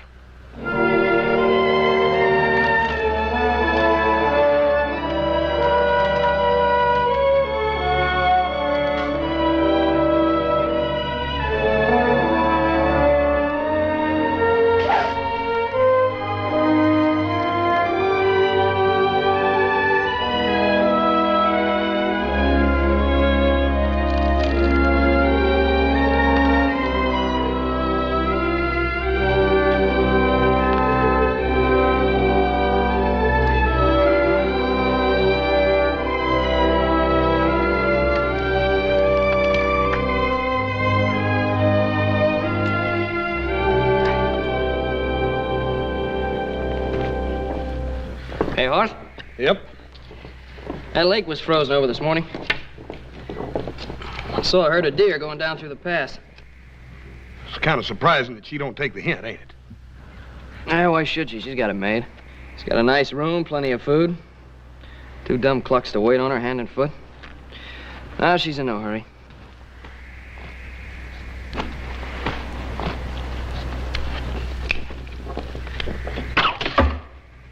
Injuns!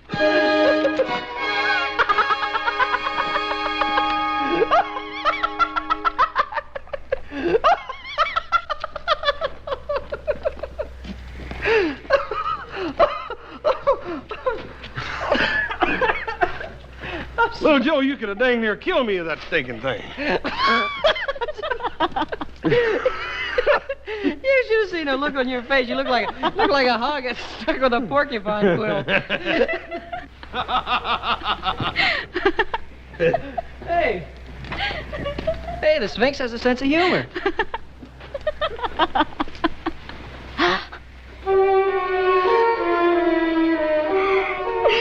Well, Joe, don't just stand there talking. Get that sage. Get the sage. Where's the sage? What sage? The sage I told you to get for the steaming. You told me you were going to get the sage. Me? If I got to get everything? Well, I'm tired of you yelling at me. You want sage? Just tell me I'll get it. Oh, no, you get that boiling water and follow me in there with it. You hear? Get it. Oh, we should make up your mind. Sage in here, boiling water. I don't know nothing about having babies. Here's the water horse. Put it right there. You scared? Yeah, but I don't reckon half as much as she is. Put down those windbreakers.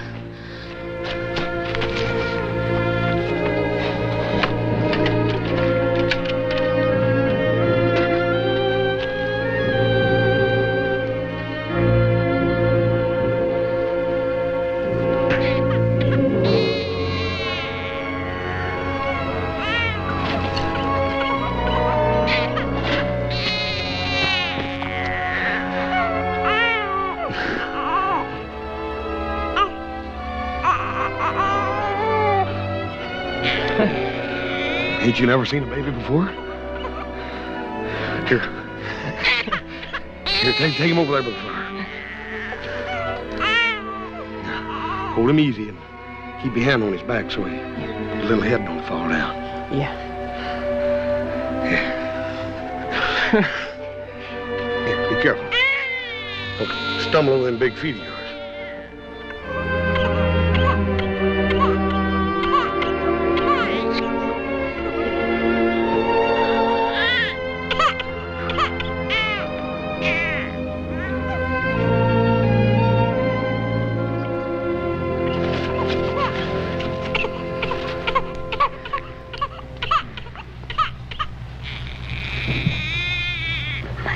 My baby girl.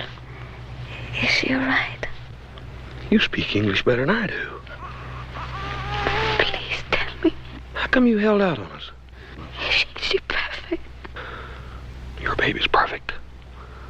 She's as pretty as a brand new penny. Only she ain't a she.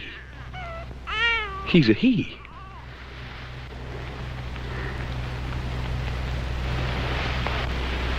What's the matter? I thought all Shoshone women made big medicine to their gods so they'd have nothing but boy babies.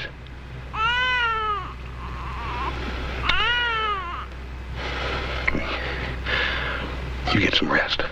You're gonna have a lot of explaining to do.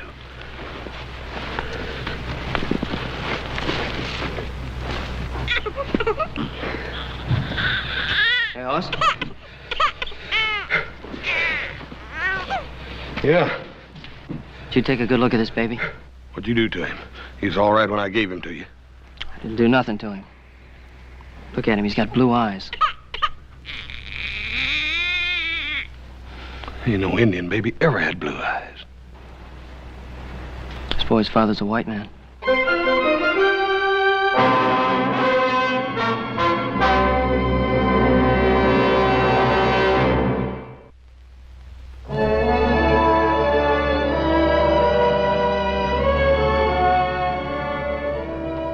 Well, looks like we eat fish again tonight. The rabbit snares are all empty.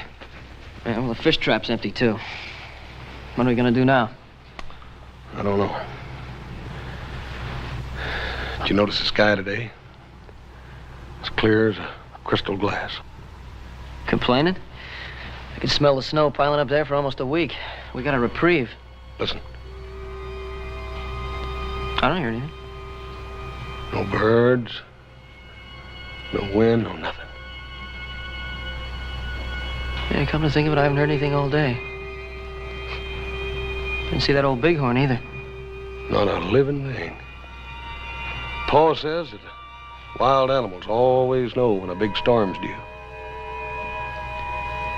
Look, we gotta get down off this mountain, and quick. Yeah, well, maybe tomorrow. Have to see about the girl first.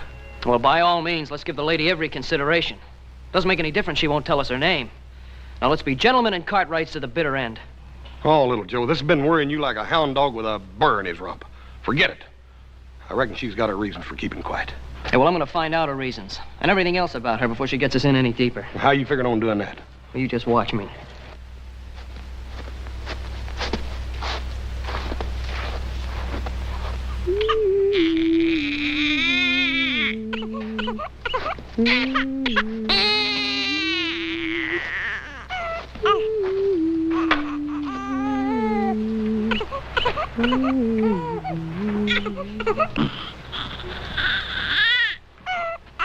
Oh, don't stop on account of us. Personally, I'd like to hear something besides my brother's yakking. Leave her alone, little Joe. You know, Hoss says you talk better than he does. I ain't much to crow about, but I'd certainly like to hear a sample. Your name, maybe.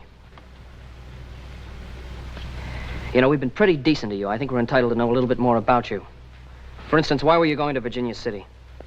Oh, little Joe, quit jawing at her. If she don't want to talk to us, I reckon it's her business. Well, it seems to me she's made us part of her business. If I'm going to get my scalp lifted for a runaway Shoshone, I think I'd die a lot easier if I knew some of the details. What makes you think she's a runaway? Now,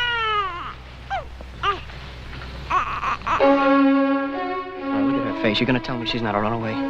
Where did you get this? Not far from camp. You didn't tell me about it? Just wanted to see the look on her face first. Could have been dropped last month or even last year. Yeah, last night. You see any other signs? No. Well, it could have been lost by a scout on his way back to get the rest of the party.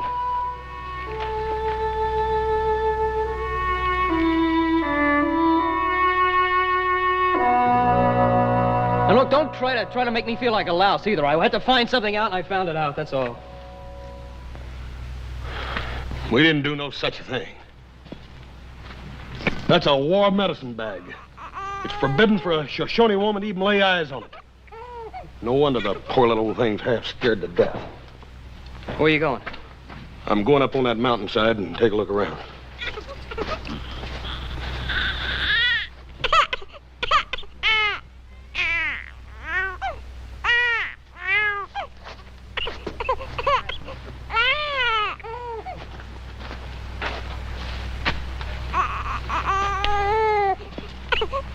I'm sorry. I guess it was sort of a mean trick. I didn't know about the taboo. I guess you have your reasons for not wanting to answer our questions. Just it gets so doggone aggravating.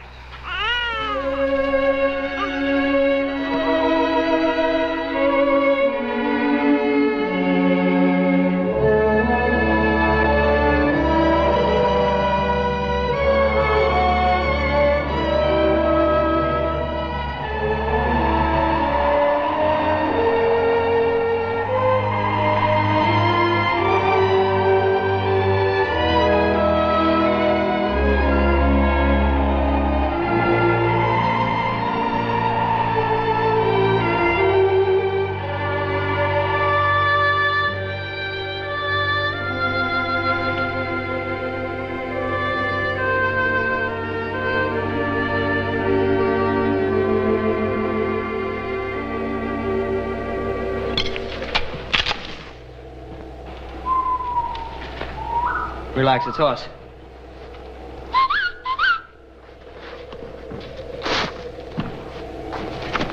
Get the pack horse, we're leaving. Shoshones? No, it's a blizzard. It's forming over there behind that ridge to the north. And I tried to tell you. Make it snappy. We gotta get out of here and through that pass before the storm hits.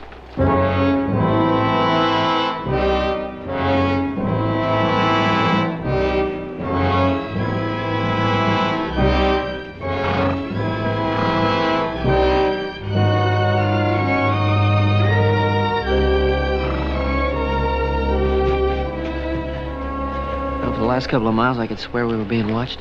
I think it's that gal, little Joe. She's got me spooked, too. Yeah, I think she senses something. If that medicine bag could have been a fresh sign after all.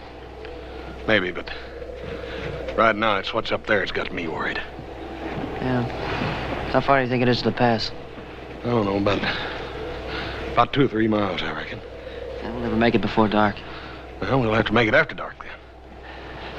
I want you going ahead. I want to backtrack and have a look around.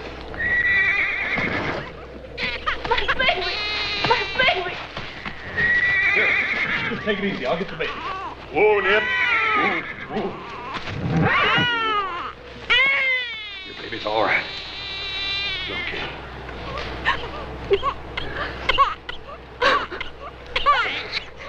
I think we better rest here for a while.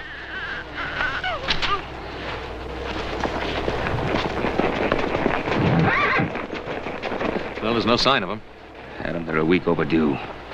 I never knew him to get home yet on time. Surely Hoss would have enough sense to know this is a storm sky. Something's happened to them. Let's get going.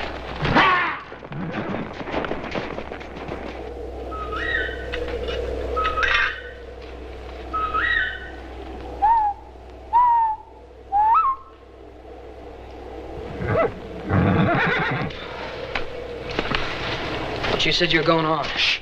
Wake her up. She's too tired to go. Yeah, it makes two of us. You see anything? No. I think there's something else out there besides my imagination. I can't shake the feeling that they're out there watching us. Just waiting. Yeah, but waiting for what? We're just two guns against a whole Shoshone war party? Well, we wouldn't stand a chance. If they're really out there, why don't they show themselves? I think she could tell us. All right. If it'll make you any happier, I'll stand and watch tonight. Now, go and eat your supper. Just what I wanted, mesquite beans. And wild roots.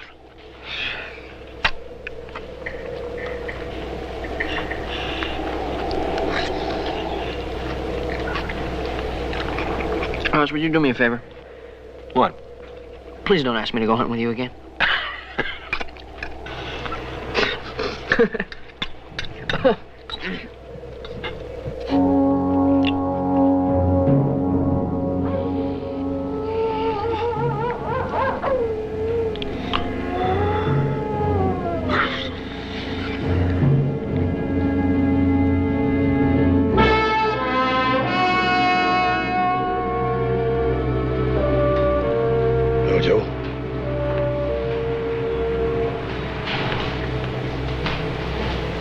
Little Joe?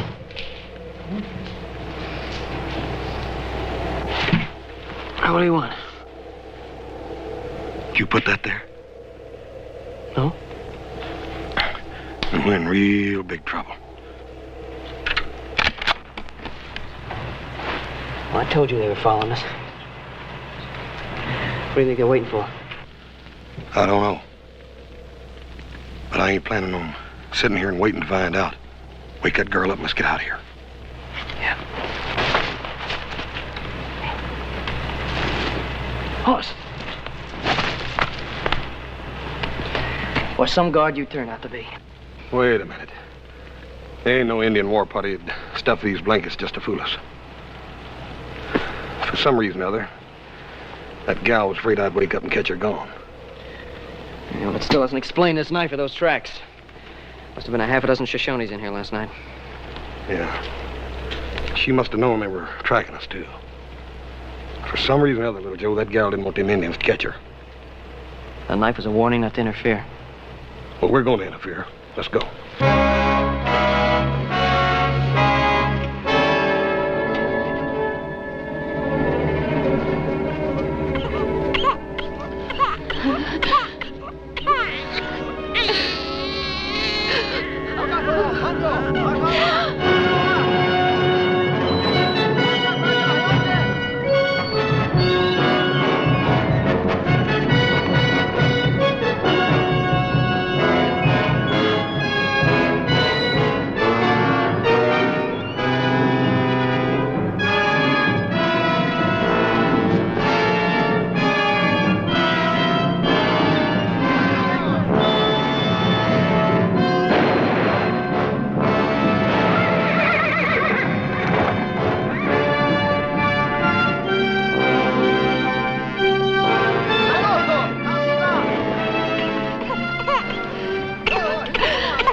Adam? I guess you've been worrying about us, huh, Paul? Paul, we can explain everything. We was going to start down on time, but... I guess we better show him, Hoss. They ain't gonna believe us otherwise. Come on. I'd hoped you boys had more sense than that. Well, Paul, after all we'd been through with her, we couldn't just walk off and leave her up there. We just naturally brung her and that young'un home with us. Is that all? Hey, well, Pa, you act like we did something wrong. Coming between a Shoshone woman and a people is not something wrong. It's just plain stupidity. Yeah, I thought you boys went up there to hunt bighorn sheep. Oh, Adam, this is a serious matter. Well, it's a fine homecoming. That's all I gotta say.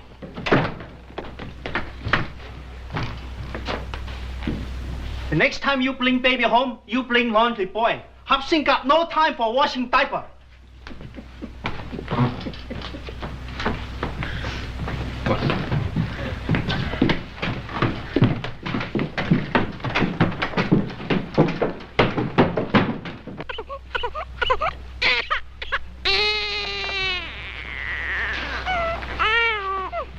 How is she, Doctor? Very weak. The surprising thing is how the baby came through it without a sniffle. Well, now, that ain't too surprising, Doc, seeing as who brought him into the world. Yeah, he had some help, too. Yeah, about as much help as a sore thumb. My boys don't seem to realize the seriousness of the situation. They don't know who the girl is or why the tribe went to so much trouble trying to recapture her.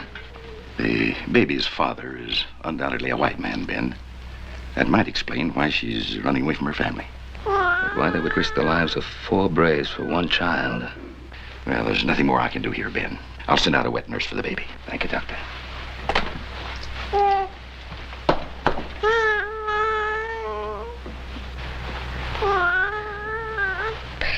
Baby. Be careful. Don't you worry now.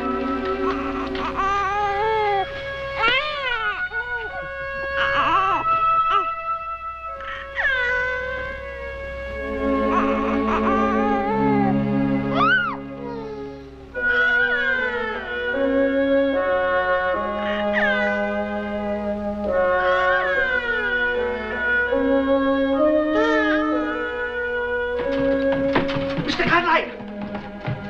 Mr. Cartwright! Come! Come quick! What is it, Upsy? The girl, come!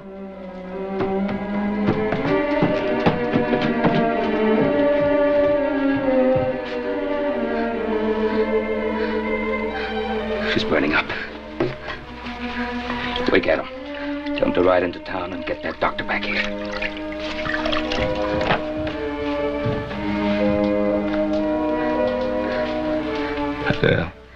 Do you hear me? I've sent for the doctor again. Before he gets here, I want you to tell me who your child's father is.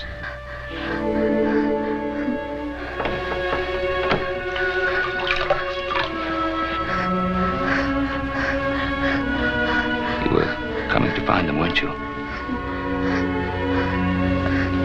He should be here with you. You tell me and I'll send for him.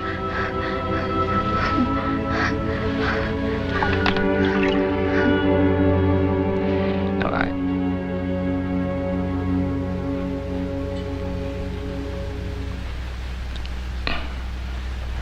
Did you hear me?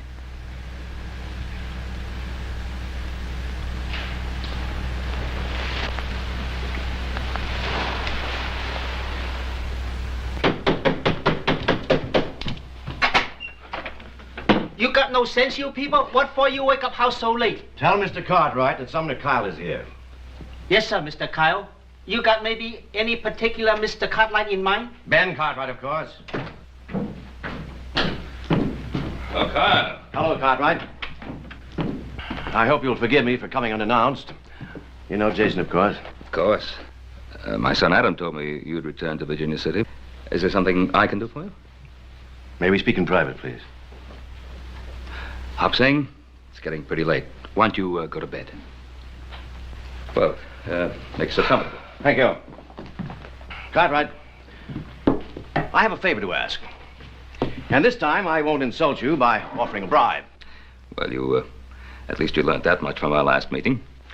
Yes, we have had our differences, but they were business conflicts, never personal. Not as far as I'm concerned. I've always had great admiration for you. Kyle, You didn't come here at this time of night to eulogize me, so why don't we get to the point? I understand you have an Indian girl here. And a child. That's right. Well, Cartwright, my son Jason is the father of that child.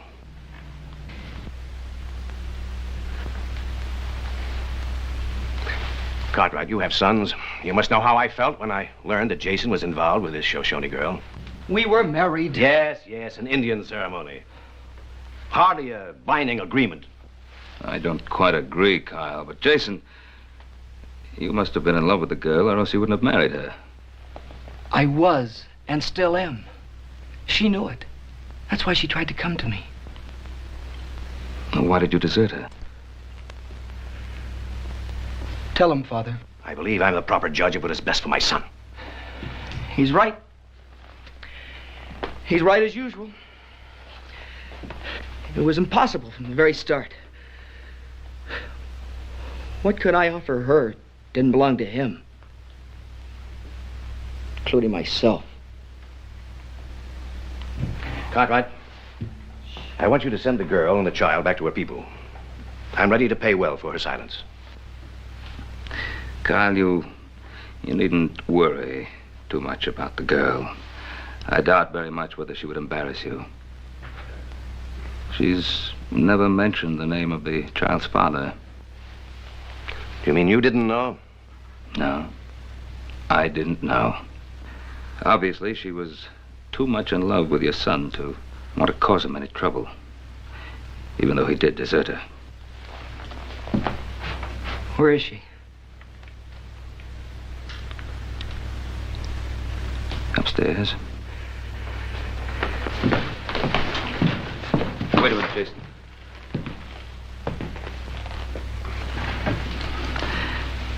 Jason, she's dead.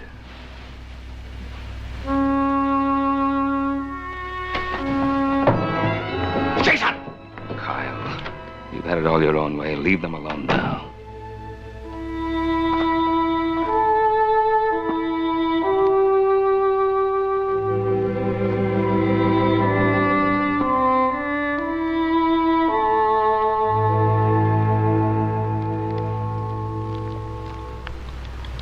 The Lord is my shepherd. I shall not want. He maketh me to lie down in green pastures. He leadeth me beside the still waters. He restoreth my soul. He leadeth me in the paths of righteousness for his name's sake. Yea, though I walk through the valley of the shadow of death, I will fear no evil, for thou art with me. Thy rod and thy staff, they comfort me. Thou preparest a table before me in the presence of mine enemies. Thou anointest my head with oil. My cup runneth over. Surely goodness and mercy shall follow me all the days of my life, and I will dwell in the house of the Lord forever.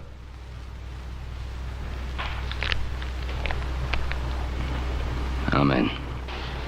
Amen. Amen.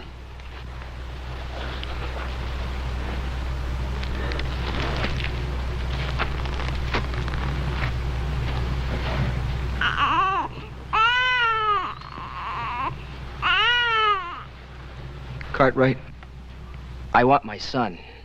Now, Red Whip is an old man. His only child lies there. But his bloodline continues in your son. Nothing will stop him from taking that boy.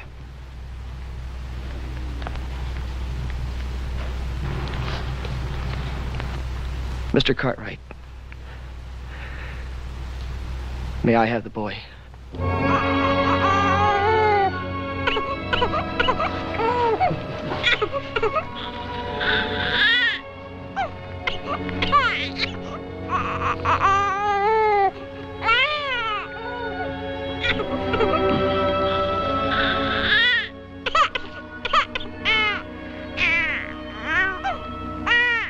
Tell my father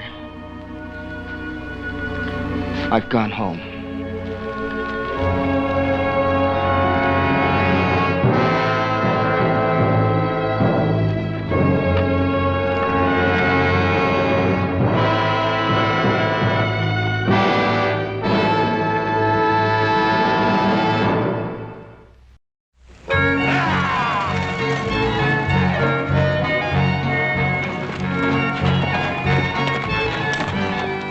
700, 800, 900, 15,000. It's a lot of money for one animal, Ben. Yes, it is. Wait till you see this animal. Bye.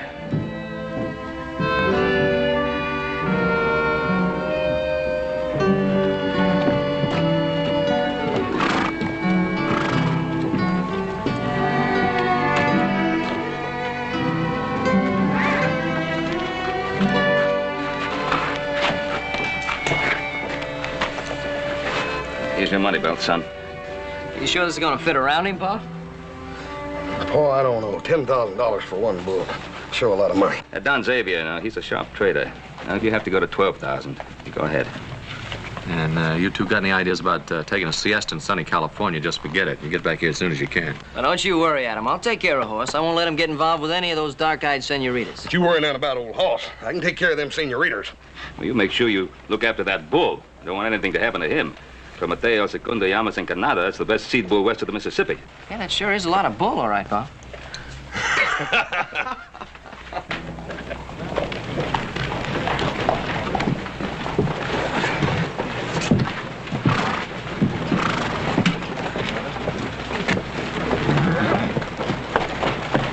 So long, Pa. Bye now. $15,000. That's a pretty big boy to be carrying all that money. Don't matter to me. Big or small, they all fall dead the same way. Hey, Horse? Remember that little Spanish gal in Virginia City caused all the excitement? Yep. Now, that was just one gal. Now we're going where they're grown. Now, little Joe, you listen here. If I catch you anytime... Hey, don't shoot. We're friends. Keep your gun on. My partner's horse threw him. I think he's got his ribs stove in. Give me a hand with him, will you?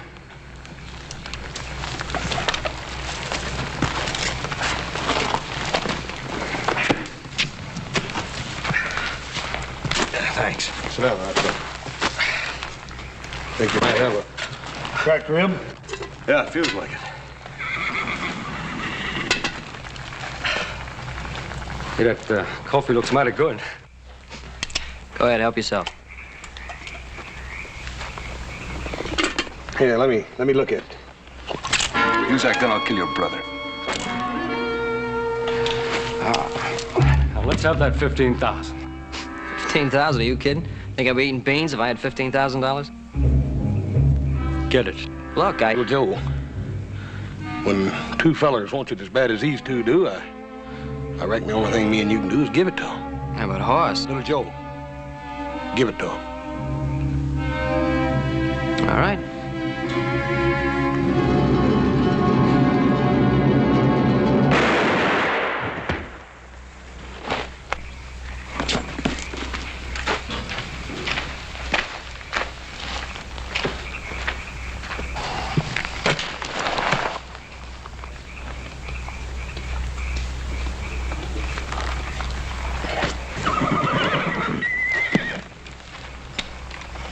Now, this one's dead. Yeah, so's this one. I didn't mean to hit him that hard. They don't deserve it, but let's bury him.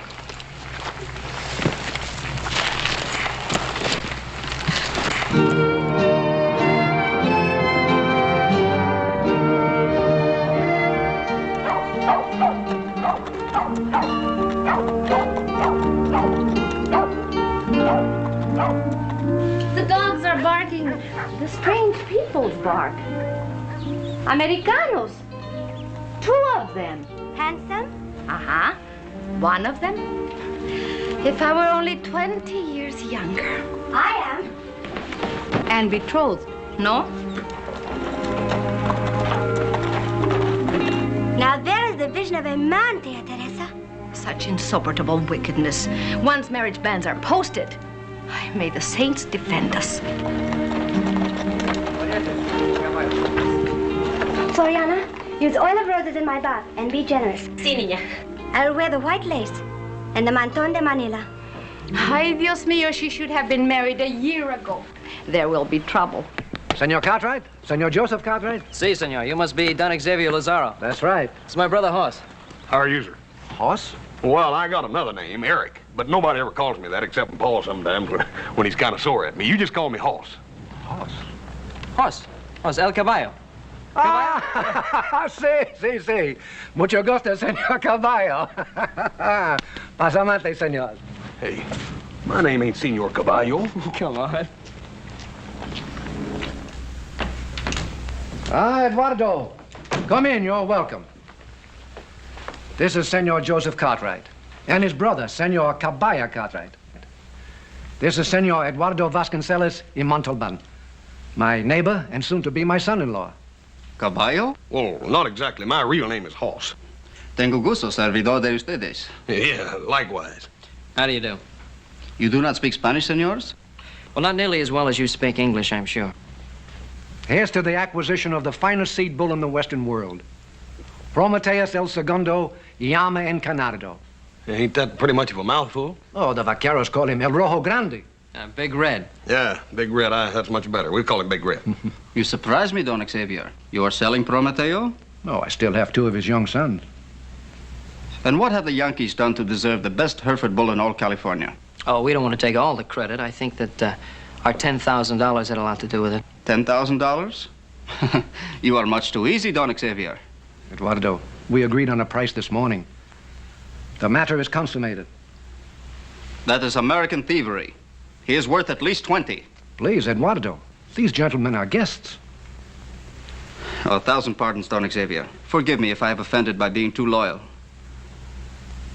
I only wish these gentlemen had me to deal with. Yeah, well, if you ever happen to have anything I might want, senor, I'd be happy to deal with you.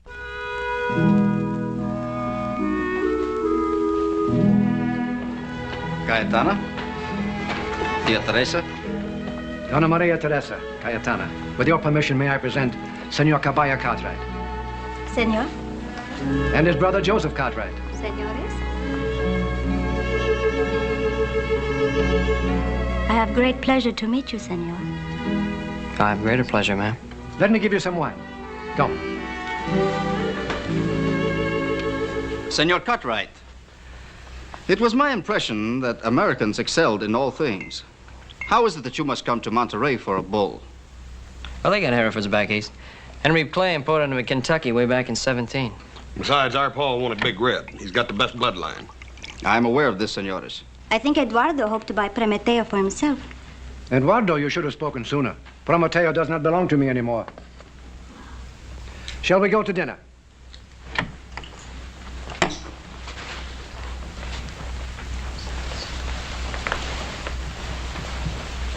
Anda, dile que no cante, que mi corazón lastima. Que pajarito es aquel que cantaba en aquella higuera. Y anda, dile que no cante, que espera que yo me muera.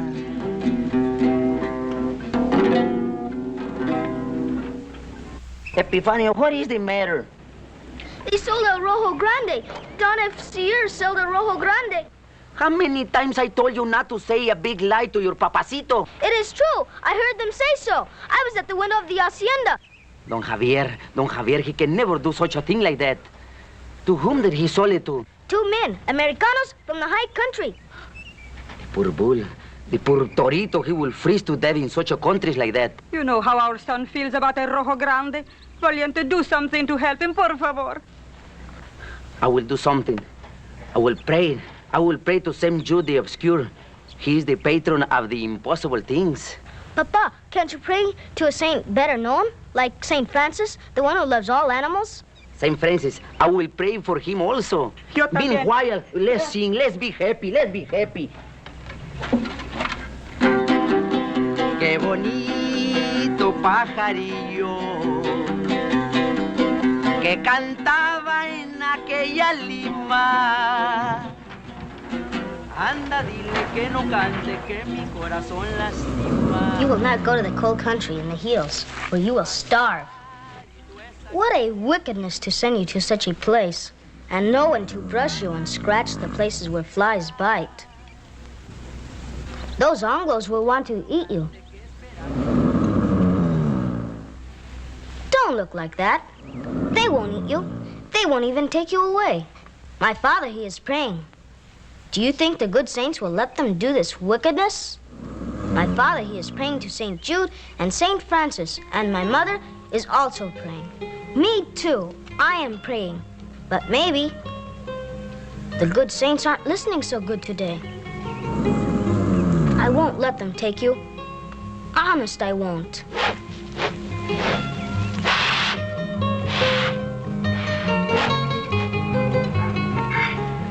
And now, gentlemen, you will see the great prize pull that you have come so far to obtain. El Rojo Grande. Whereabouts is he? What, I do not understand. Only this morning I brought him from the shore meadows. Perhaps he has been stolen. Stolen? Oh, but that is ridiculous. Huh. I have it. Find the son of Valiente Lopez and you will find the bull. Floriana, have the Carrolls bring horses to the hacienda. Sí, señor. Come with me.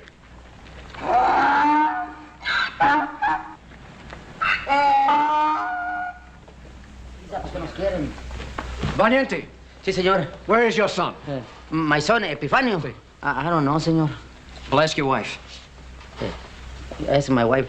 Dice los señores americanos y el patrón que dónde está el chamaco, que lo andan buscando. Porque creen que se ha vuelto loco. Pronto contesta, no te pongas nerviosa. ¿Y usted para dónde se habrá ido? Estaba aquí a su momento con el toro. Chiro, no. But where is the bull? You looking for the bull or...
gently. Have no fear. El Oso will not approach the fire. Well, Joe, you reckon that young'un might have took that bull off down there to that sheep herder's, whatever she called it? Oh, you mean the shack? Yeah. No, I don't think so, Hoss. Well, maybe we ought to check it out anyhow. Come on. Hey, wait a minute. Wait, it's no use wasting our time both looking. Why don't we split up? You top out that rim rock up there, and I'll head on down the shack, see if there's anything there. I'll meet you back here. Good.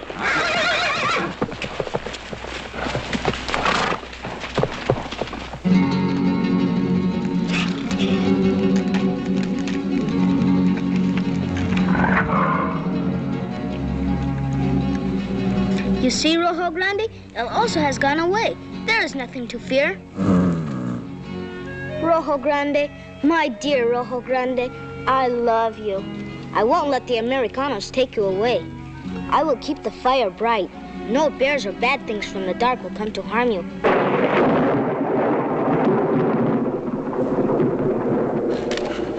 Please, St. Francis, please don't let the rain come to put our fire out. You must keep the bear away.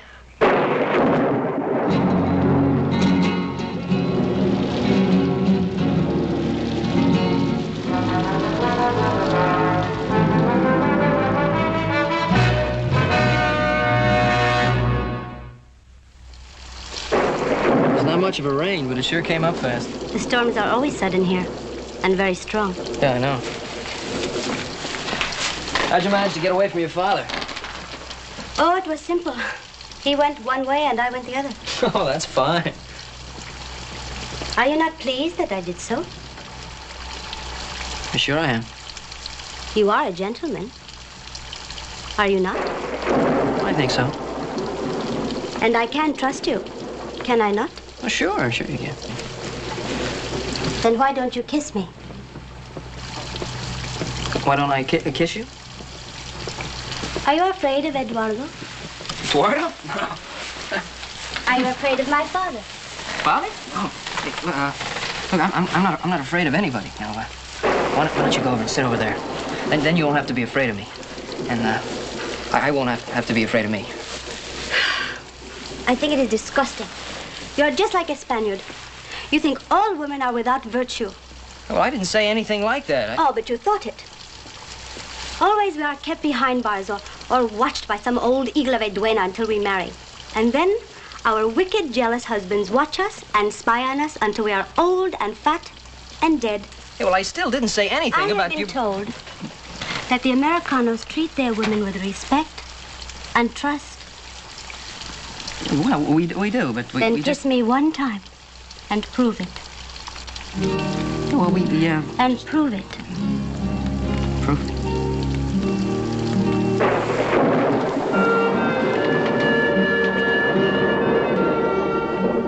How can you stand there drinking coffee? At this very moment, our poor little angel may be lost or devoured by a bear. Ha!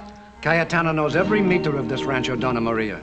And if she should encounter a bear, I feel sorry for the bear. Perhaps the Yankees are with her. They have not returned as yet. No, neither of them has returned. She mentioned an abandoned sheep herder's hut. Do you suppose that... Let us go and find out. I do not trust these Yankees. See.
muerto? Huh? Dead? Yeah, he's dead. Can't hardly blame that old bear, though. Poor old thing was just naturally hungry and was trying to find him something to eat, that's all. I think it would make a small difference to Prometeo if he is to be eaten by El Oso or you. Eat him? Oh, you poor little splinter, you. You think we was gonna butcher your bull? You are not. Why, you wanna bet your boots we ain't. We paid a bunch of money for that bull, son. We're gonna take him back up the Ponderosa and put him out with... Let him marry a bunch of cows. He will like that. Then he'll have many strong sons and daughters with the red coat and white face. Yeah. I reckon you will. Would they put me in jail for stealing your bull? No, sir. There ain't nobody gonna put you in jail. Then I am your servant for all time. I go with you and El Rojo Grande to the high country, even if I freeze to death also. We'll see. I think I will not marry with Eduardo after all, even if he is rich. Well, why not? You wanted to marry him a little while ago. I have always wanted to marry an Americano. Oh, well, look, Cayetana, I never intended to break up anybody's marriage plans. Sometimes love is stronger than intentions. Don't you love me? Oh, sure I love you. I love you like a sister. A sister? You would kiss a sister the way you kiss me? Yeah, well, a close sister. What a monster! What a liar! You... Well, I didn't really mean like a sister. What I meant was that I have a... I forgive you. I forgive you, my darling.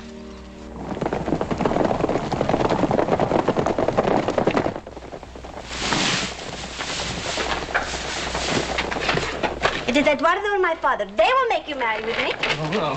You have compromised me. I did what? You have compromised me. Well, heck, I did.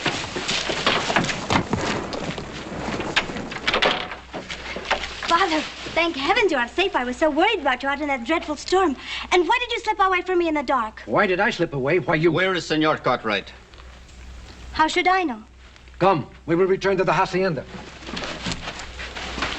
You're sure Senor Cartwright has not been with you? What right have you to accuse me?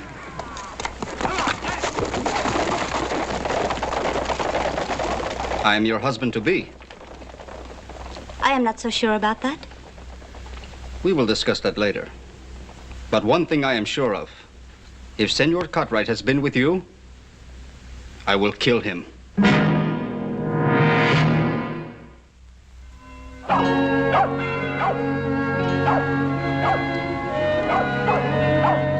How come he can't ride in just an ordinary wagon?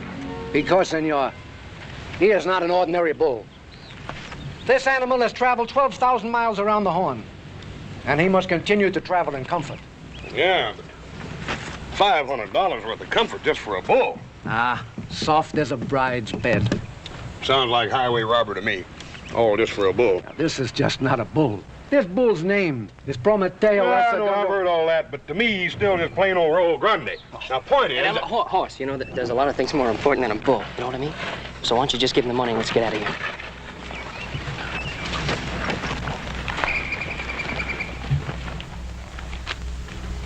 Well, there you are, senor. It's a lot of money. You better count it. That isn't necessary, senor. Floriana, take us into the house, please. Si, patron. All right, let's go. Have mercy, senores. You can see he does not want to go. Yeah, I can see that. Just like some folks, Red, when you gotta go, you gotta go. Oh, please. Not like that.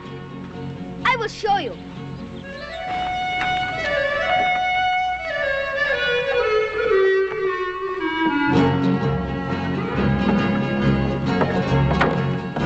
Oh, no.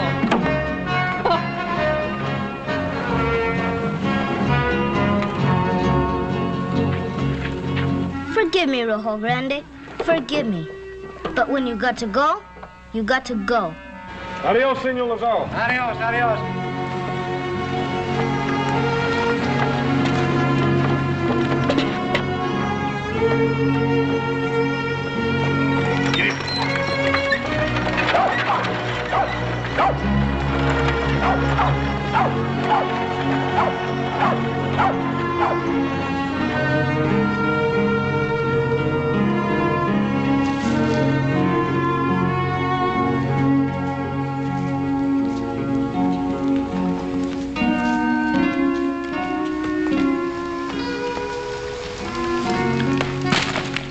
Yeah, that ought to be enough. Oh, no, senor. Need big fire all night. Hear mountain lions scream.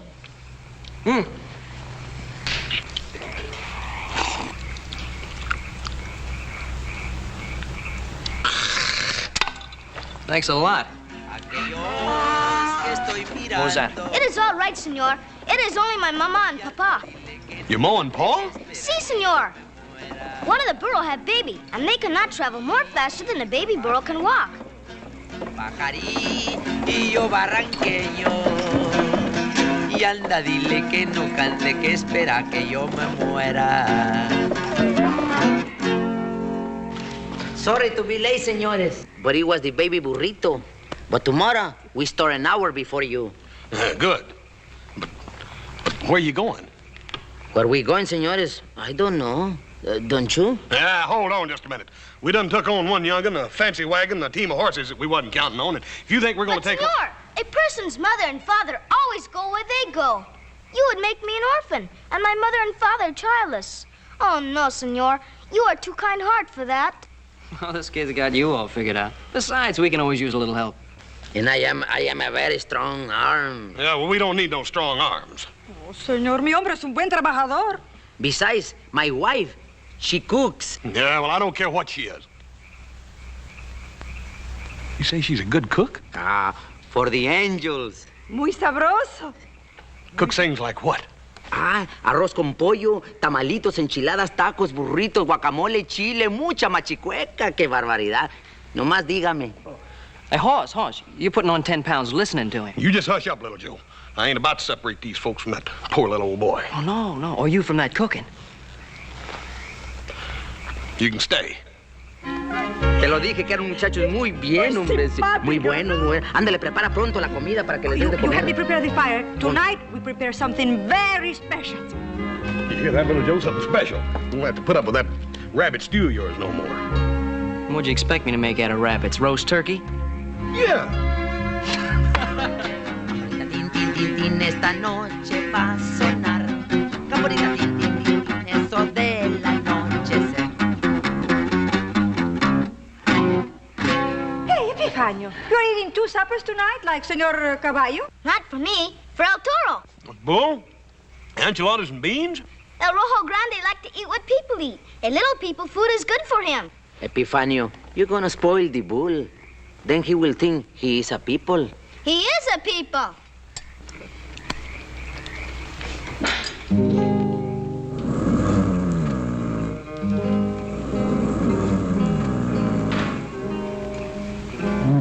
Oh, no, not for you.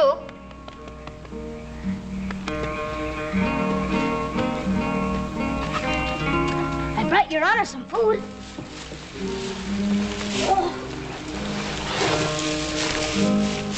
Oh, you're a good boy, Epifanio. Someday when you are older and you can appreciate it, I will kiss you. That's nice, but I'm worried. My dad will kill me. The 2 Yankees will kill me. Everyone will kill me when they find out. Nobody will kill you but me if you betray me. When will Your Honor reveal herself to the North Americans? There is a time for revealing and a time for concealing. At the proper time, I will reveal. Which of the North Americans will Your Honor marry? The big one with the kind face? No. The younger one with the kind face. With the handsome face. The one they call Little Joe. He's nice, too, I think. You think? I know. Esmeralda, you got any more of that coffee?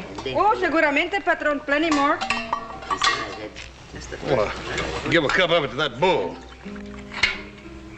Think he'd like sugar in it? I think he will. He like everything sweet. Epifanio, he spoiled that bull. Yeah. This I gotta see. The coffee-drinking bull.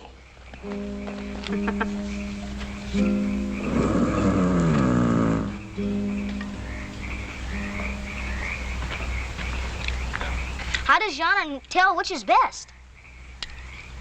Women are wiser than men, Epifanio. Oh, so you're the bull that likes people food. What a stupid thing to say. Please, senor. I could not helping it. Her Honor would kill me if I told.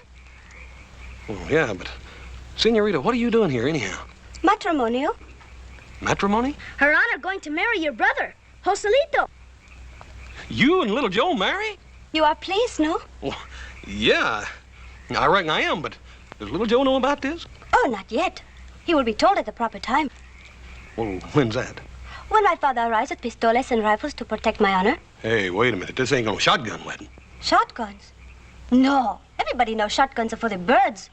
Yeah, well, maybe you better come on back to campfire with me and let your bridegroom know you're here. Oh, I will come as soon as I fix my hair. But don't tell him. I want it to be a surprise. Lady, I promise you he will be that. I won't tell him. Come on, Epifanio. Epifanio, it might be a good idea if you'd take the bull down to the creek and water him. Si, senor.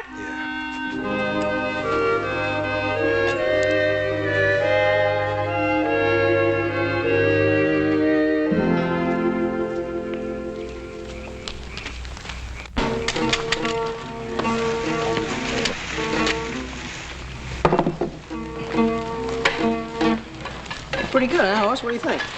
I think me and you better have a little talk, Joe. Excuse us a minute, Valiente. Seguro que sí. Hey, thanks a lot, Valiente. Andale. What's the matter? Why didn't you tell me about your plans, Joe? My plans? What plans? Well, I mean about fixing to get married and all. Now, I can't hardly wait to be an uncle. Teaching a little feller how to rope and rein his pony and all. I'm gonna buy him his first one. A chestnut with a great big Ponderosa brand right on the hip. He's gonna be real cute. What's the joke?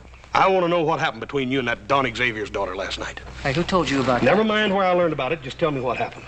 Well, nothing happened. Look, don't bother me. I ain't gonna be the only one that bothers you, little Joe. Now, what happened? I said nothing. Are you sure? Well, sure, I'm sure. I got out the window. Nobody saw me. That's all very nice. But what happened before you got out of the window? What's the matter? Have you been drinking?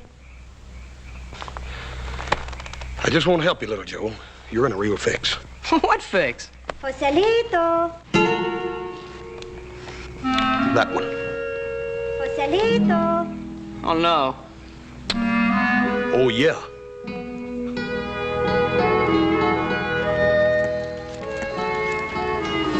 What are you doing here? I am eloping away with the man I love. You, my darling. No, look, Cayetana, I never said anything about getting married. Then why did you compromise me? I didn't. Look, all I was trying to do was get out of the rain. I kissed you once. Twice. Once. Twice? Once. And now 3 times. Twice. Anyway, my father will never believe you. He is Spanish. So what? My father will kill you, but I will save your life. He will not kill the father of his grandchildren. Hey, what are you talking about? After we are married, we will have many fine, beautiful grandchildren for my father. Then he will forgive you. Hey, what am I going to do? Looks like you already done it, little Joe. Look, I'm not kidding. Yeah, and from the looks of things, neither is her pa. Papa, what are you doing here? I am here to protect the honor of my family. Don Xavier, there's been a little mistake. I am certain there has. Now, listen, sir. I didn't even know your daughter was in camp until just a few minutes ago. I'm just as surprised about it as you are. You are a liar and a coward. And I intend to prove this to Senorita Cayetana. Hey, hold on just a minute, pal. Hey, wait a minute, you two! Remember, senor, you said when we first met, if you ever wanted anything I had, you would be glad to deal with me. Now is your chance. Look, this is silly. The whole thing is a mistake. A true coward. He refuses to accept the challenge. Look, I didn't refuse anything. Little Joe, you keep quiet. You stay out of this, Hoss. You masquerading as a gentleman. What weapons do you choose? Choose your fists, little Joe, or your guns. No, I'll take care of you on your own terms. You choose the weapons. Very well. We will fight the Cote Duelo with rapiers. Pick the longest one, little Joe.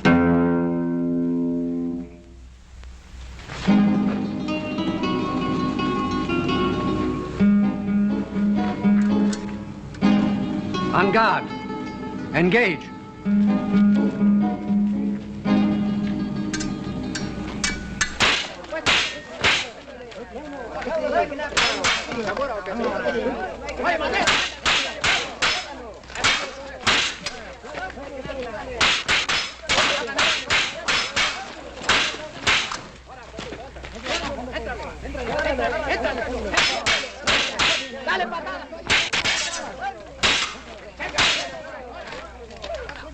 Stick him, little Joe.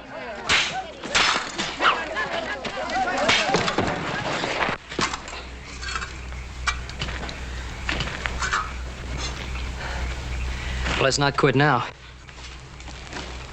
I don't get a chance to do this very often.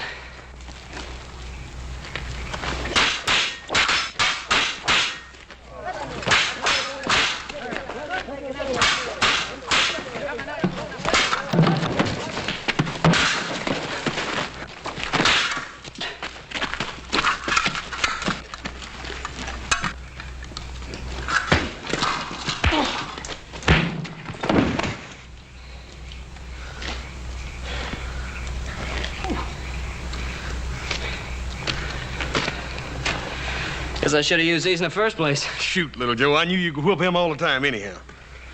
You better let him go before you lose a tree.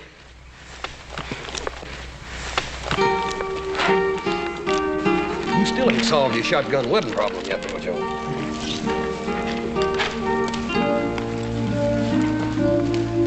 I was praying for you all the time. That's nice. How can you be so cold to me when you have fought for me and won? I love you. We will have a fine, big wedding. Look, Cayetana, he's the one that loves you. He's the one that wants to marry you. Then you will not marry with me? No, I do not wish to marry with you. And when I do decide to get married, I'd like to do the asking. You brute! Bully! You have nearly killed the only man I have ever loved. Oh, forgive me, my darling. I was only trying to test your love. After we are married, you will not want to do such a thing, my dear. Nor will you have the opportunity. You will be married as soon as we return home, huh? Si, Papa.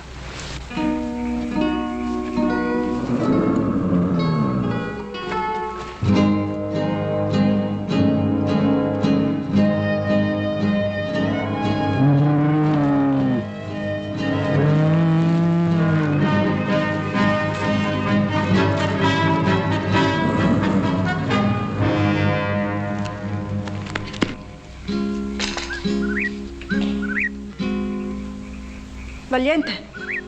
Oye, ese chotocabra. ¿Dónde está nuestro hijo? Ay, San José, protégelo. What's the matter with your wife?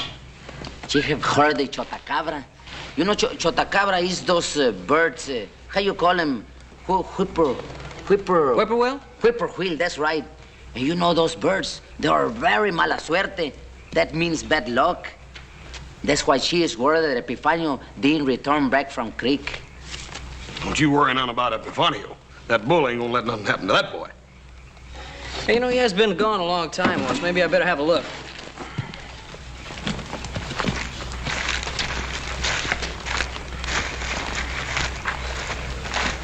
What was that Esmeralda called that whippoorwill? Chotacabra, senor. That means in Spanish, goat sucker. Because those bad birds, they steal all the meal from the goats. Oh, I don't believe a goat would stand still for it. It is true, senor. I have seen with my own eye. The lot of goats come back from pasture, no milk. Well, I don't prove nothing. Sure it proves. Why not? Well, have you ever actually seen one of them birds milking a goat? Let me remember. Well, no, I cannot truly say that I have seen. But I have not seen many things in life, and it's so short. Get your guns and come on. Ay, madre de Dios, ¿qué tal? ¿Qué pasó? The boy's gone, so the bull. No. Hey, that boy wouldn't run off that bull again, would he? The tracks lead away from the creek. They're mixed with moccasin tracks. Moccasin tracks? Cálmate, mujer, cálmate. ¡Alto, Rojo! ¡Alto! ¡Alto, Rojo! You can see he does not want to go. When he wants to go, he'll go. Our people are hungry. Why we not kill him here? It shall be done. No! You would rather die in place of bull? Yes, yes, kill me. But don't kill a Rojo Grande. Please, kill me. You sure that is what you want? Yes, you promised not to kill El Toro. So be it.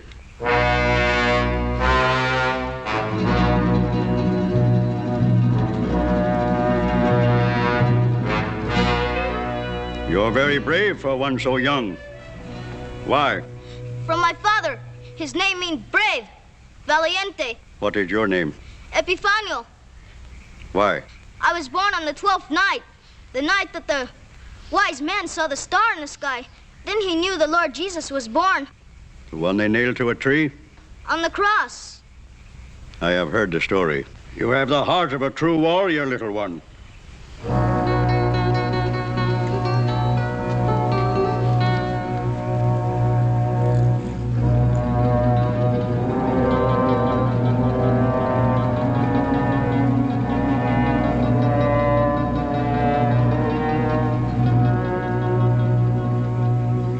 Now we are blood brothers.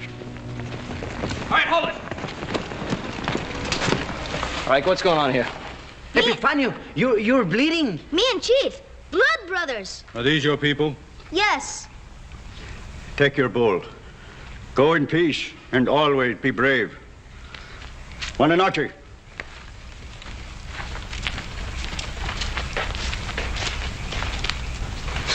What are you standing there for? We gotta take El Rojo back.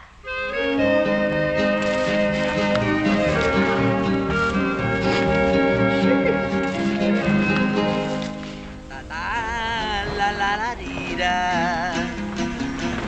Tiririn tin tin tiririn tiririn la la la dira. Qué bonito pajarillo. El la la la la la la la. Que cantaba en aquella lima. Y anda, dile que no cante, que mi corazón lastima. So you go with the bull, eh? Si, patron. I take care of him good. Well, you boys got a little more than you bargained for, didn't you? Padded wagon, too. What did you have to pay for that? Just $500, Paul. Oh, just $500. Well, Paul, you can't hardly expect a bull like Big Red there to go any way except first class, can you? Oh, no. No, he's right, Pa. I mean, you know, I think it's a cheap price considering. Considering what?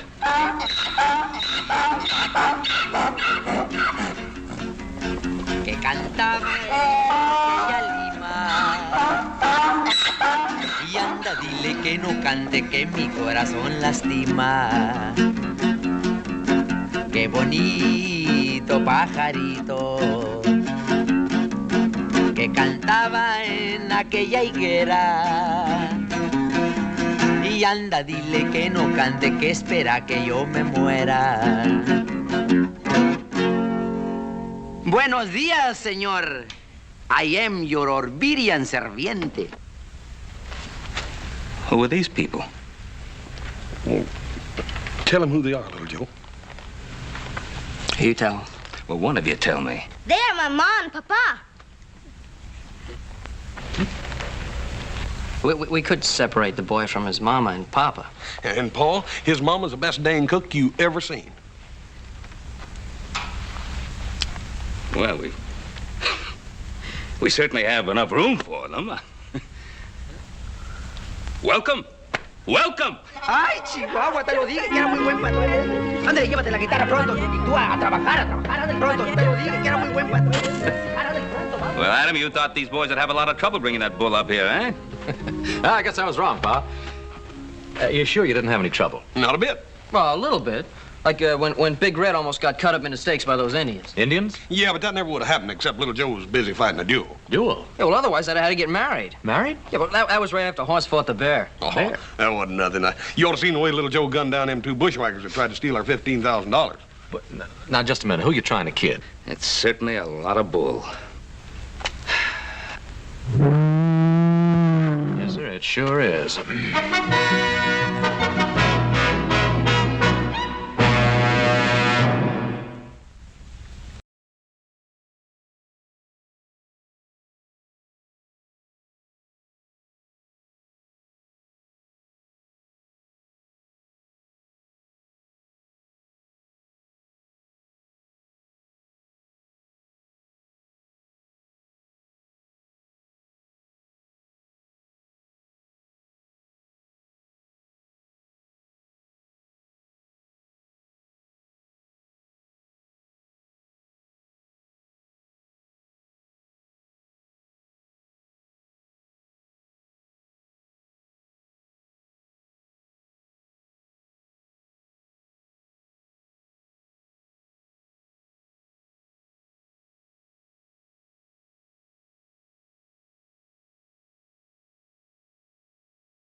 Keep out of this Cartwright. We don't need you.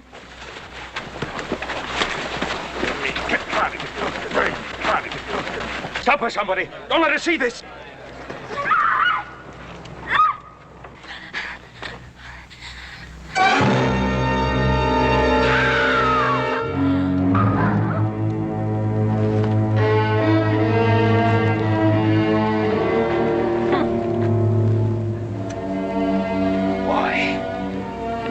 Decency, Mrs. Buford. Why? Decency? That girl's as guilty as her father and her brother were.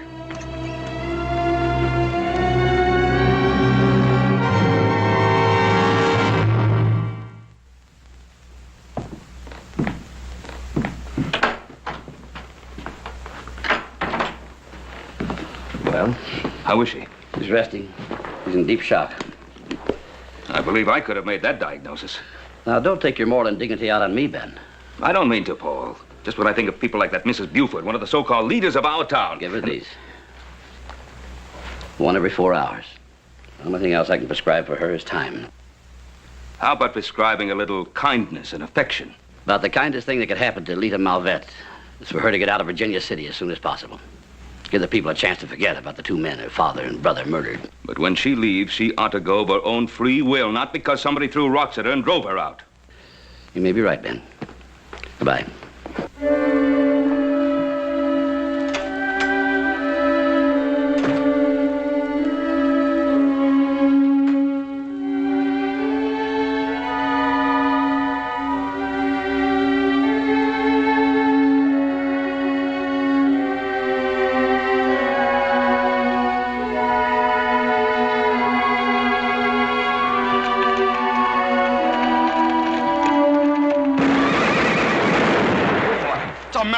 Joe, you trying to scare this horse half to death just when I get him tamed down? Yeah, cut out the infernal shooting. Well, I was just practicing, older brother. Well, then put it back in your holster before I have to take it away from you and keep it until you grow up. Well, you think you can? Now, what's all this racket? Little Jones, next time you pull a stunt like that, I'm gonna put you up on that little sorrel. Your baby son here is playing at stage robber. Well, quiet down, the lot of you. That girl in there needs a rest. Now, look, Pa, if we're going to start guarding those mine payroll shipments, we... And keep quiet about that, too. Well, who's going to hear me out here? Now, never mind who's...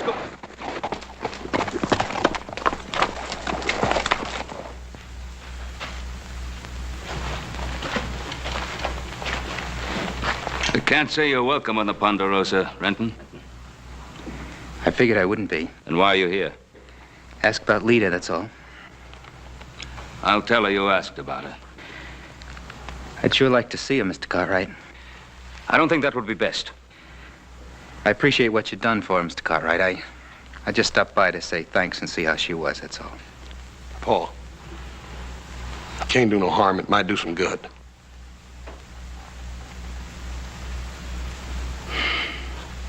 Come on, then. Take his horse.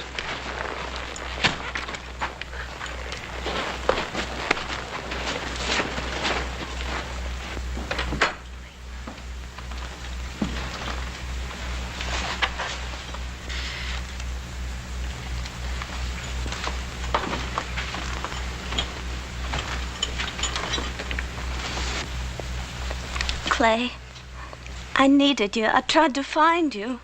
I come as soon as I could get here, Lita. I've been working at a ranch over at Washoe.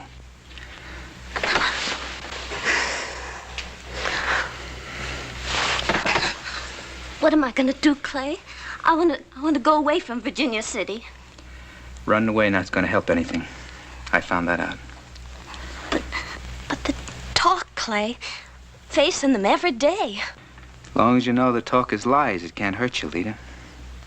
First thing you got to do is forget the talk. Ain't that right, Mr. Cartwright?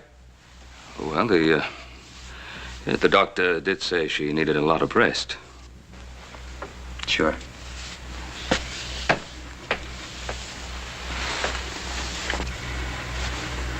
I'll be around anytime you need me, Lita. You know that.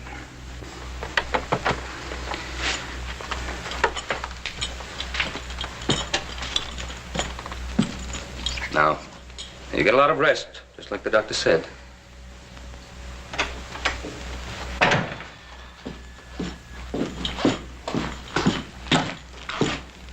Good to see you, Joe. You and me used to have a lot of good times together, huh? Yeah, we did. Thanks. Thanks, all of you.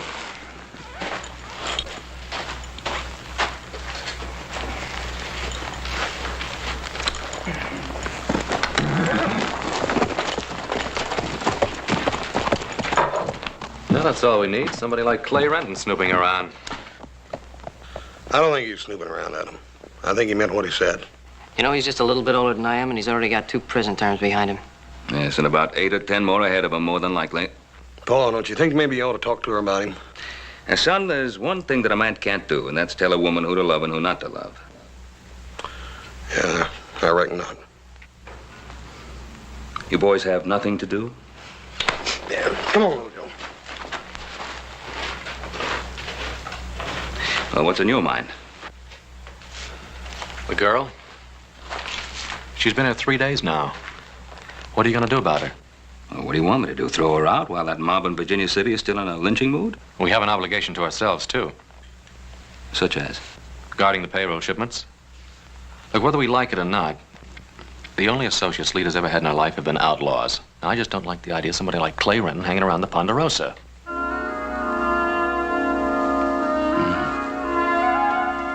I suppose you're right.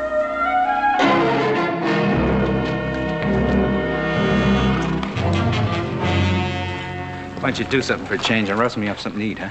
Who took care of you before I was around? Where do you think you've been? If I thought it was any of your business, I'd tell you. I warned you for the last time, Clay. I'm running this shebang all the way. Yeah, you're running it just fine. You have us hold up an empty stage, Malvet and his boy kill a guard in a drive and get hung for it. What'd we get out of that job, Spence? It's been a long time since we picked up any money, boss. We came here to get a slice of that mine payroll money. I don't care if it takes 6 months. We ain't gonna go off half-cocked and get our necks stretched like Malvet and the boy did. They ain't carrying that payroll on the stages anymore, but they're still getting it through. You've got no idea how they're doing it, huh? I suppose you have. If I was running this outfit, I'd find out. Well, you ain't running it. I kind of go along with your thinking, kid. But you ought to have better sense than try to outdraw Spence.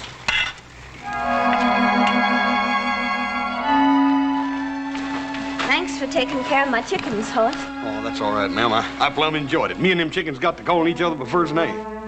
Oh, I almost forgot. I sold some of your eggs to Mr. Buford, and here's the money.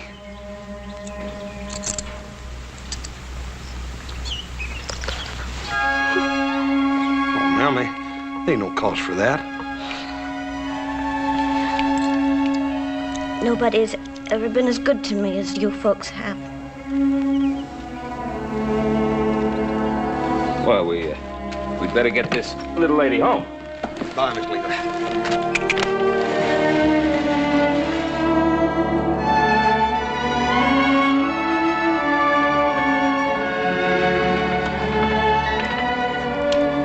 It's best to be home. Oh, I don't mean I don't appreciate all of it. Oh, I understand, Lita. I'll go in with you, see that everything is all right. Oh, no. I mean, I left it so quick and all. I guess it looks pretty awful, don't it?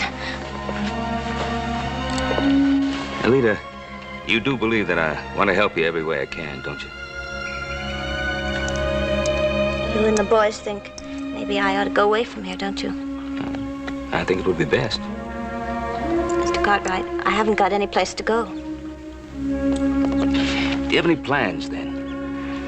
Well, I've got my chickens. Mr. Buford buys all my eggs. I can make a living. I've been doing it for 3 years now. And I never took a penny of the money my dad and brother stole. You've got to believe that, Mr. Cartwright. Oh, I do believe you, Lita, but, you know, there are some folks that won't. Then I'll make them believe it. I'll stand up and face them and make them know it's true. Well, if that's what you think is best for you to do, Lita, I'll do everything I can to help you. It's what I have to do, Mr. Cartwright. Clay was right. Running away won't do any good.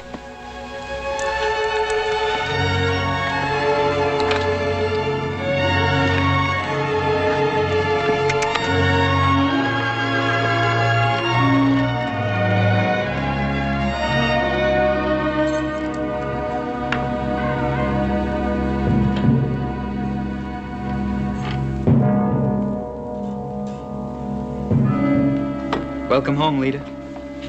Clay, what are you doing here? Let's get a better right.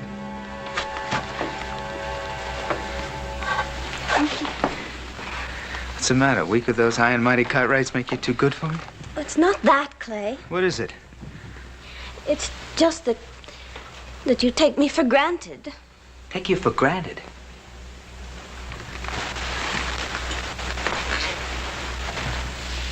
You think I thought of anything but you every day of those 3 years I was in jail? I'm sorry, Clay. Let's not talk about it, no?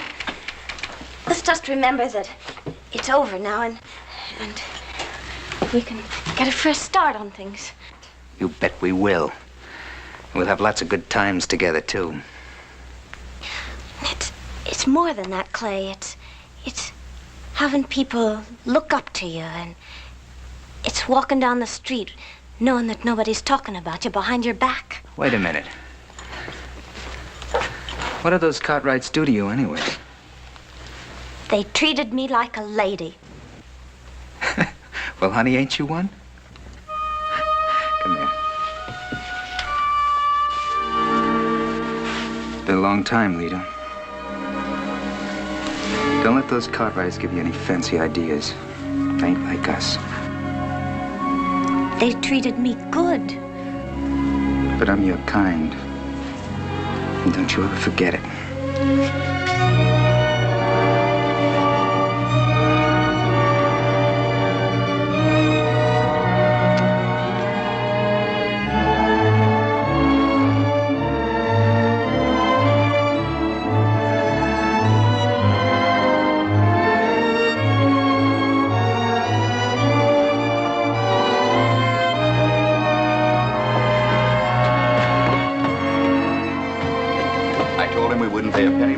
$25 for all the decorations. You always were a sharp trader, Harvey.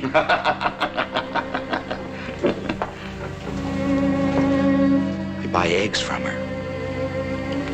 Fresh eggs are hard to come by. You get them where you can. Well, I guess everything's in order then, Harvey. Be the best bazaar we ever had, no doubt about it. My wife has worked day and night. See you later. Bye, my boy.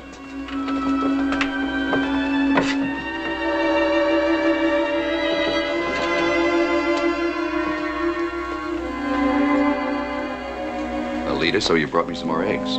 There are 6 dozen there. You can count them. Well, now, I could take your word for it. I wouldn't have to count them.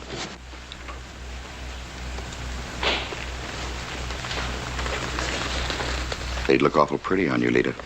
I've never seen any that pretty before.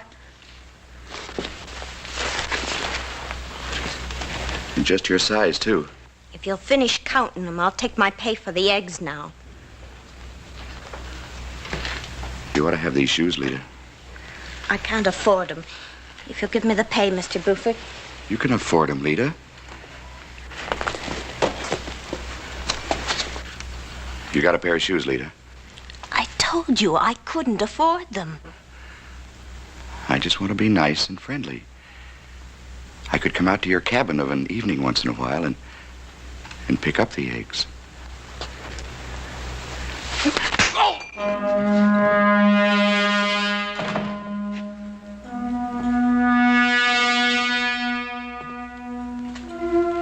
She came at me like a tiger.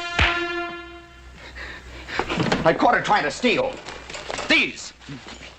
Dirty liar. Stop it. Honey, they tried to rob me. I saw it all.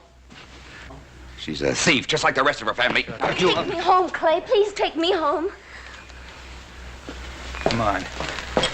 We just gonna let them go? You got your shoes back, didn't you? Honey, it's like I told you. She tried to rob me. I said I saw it all, didn't I?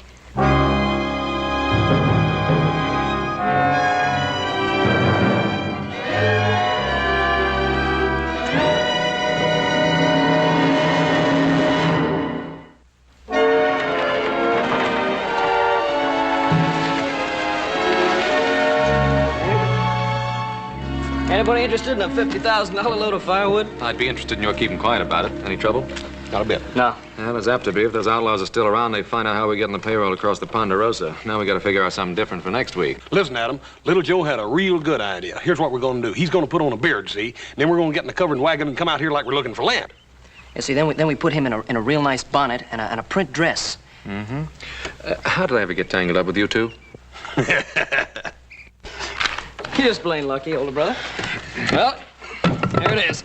$50,000 in cold minute cash. Well, what I could do with that at the big charity bazaar next week. Well, I wouldn't worry about it too much, because you're not going to be at the charity bazaar. Yeah, why not?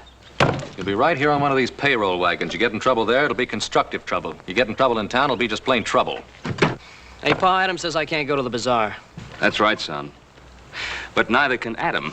He's going to be riding the wagon right alongside you. Oh, now, Pa. Hoss and I will represent the Cartwright family at the bazaar. I'm trustworthy. All right, come on, let's unload the wagon.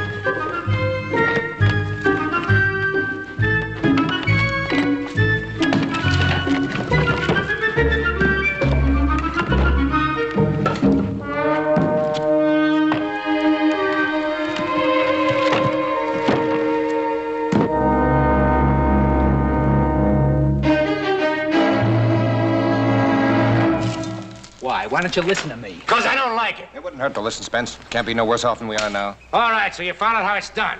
What are you going to do about it? What's the matter, Spence? You gone yellow? I've gone smart.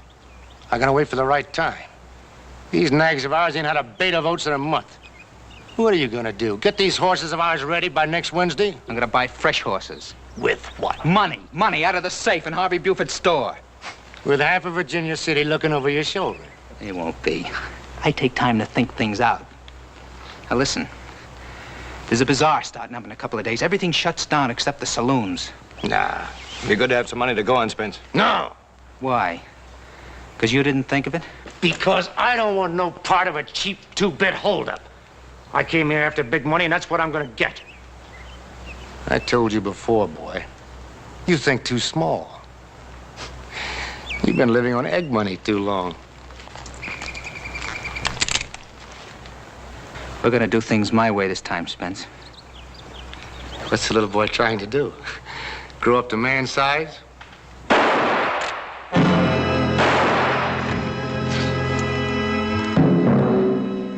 He ain't trying, he just did.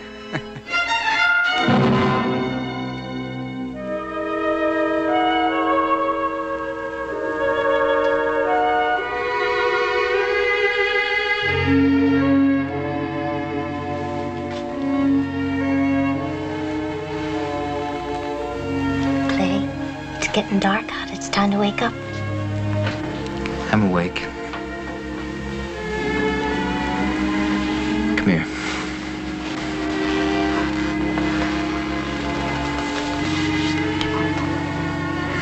I guess I just don't know how to say this right, Lita.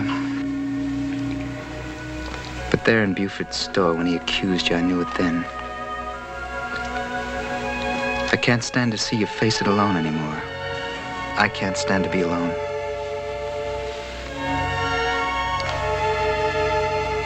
I love you, Lita. I love you and I need you. Oh, Clay. Oh, I waited so long to hear somebody say that. I know folks around here are gonna talk against me, but if I knew you was waiting, Oh, I will, Clay. I promise you I will. I'd go away for a while and get a little money ahead. Oh, it isn't important, Clay. Yes, it is, honey. It's important to a man. Man likes to feel like he's taking care of his wife. I'll get it. Of course you will. I hope you won't change your mind, Lita. Like if those Cartwrights start talking against me. They don't like me coming out here to see you. But I do, Clay. That's all that matters.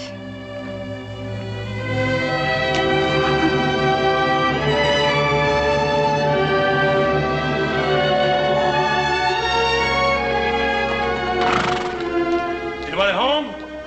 Hoss! Hello! Hi, Miss Lita. I just brought that chicken feed into town for you. Show big things doing in Virginia City today. They're getting ready for that bazaar meeting. Got the streets all decorated and the booze all set up. Say, Miss Lita, you sure do look pretty, ma'am. Oh, you like it? I made it myself. Sure enough?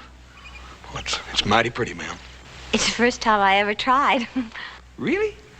Listen, you keep that up and you're liable to take first place at that dressmaking contest at the bazaar one of these days. Oh, Hoss, do you think so? Do you really think so? Well, ma'am, like you said, it is your first one, and I reckon it takes a lot of practice to really so good. Hoss, when I was sick, when I was over at your house, you said that I could talk to you any time, tell you anything I wanted to. Yes, ma'am, and I meant it, too. Well, I want to show you something. I have to tell you. It's in here. Sit down, Hoss. Yes,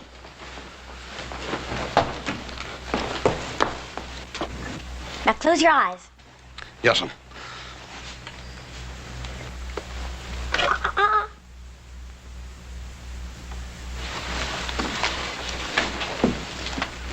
Now. Hey, that's a wedding dress, ain't it, Miss Lita? Yes, it's a wedding dress. I made it all myself. It's my wedding dress. You made it for your hope chest. I heard about gals making stuff for their hope chest. It sure is pretty, Miss Lita.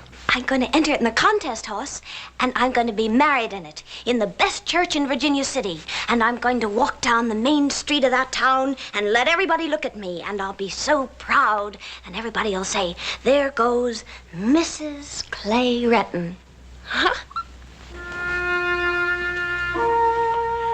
You and Clay Retton?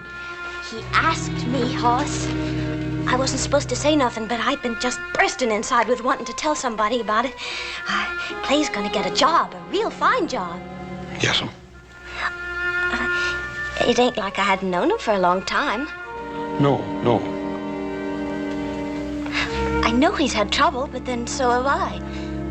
I want to start all over again, and so does Clay. Don't you see? That's what makes it so good, Hoss. Yes, sir. I reckon I do. Ain't you gonna wish me happiness, Hoss? Yes, sir, Miss Lita. I wish you all the happiness in the world. You and Clay both. Bye, Miss Lita.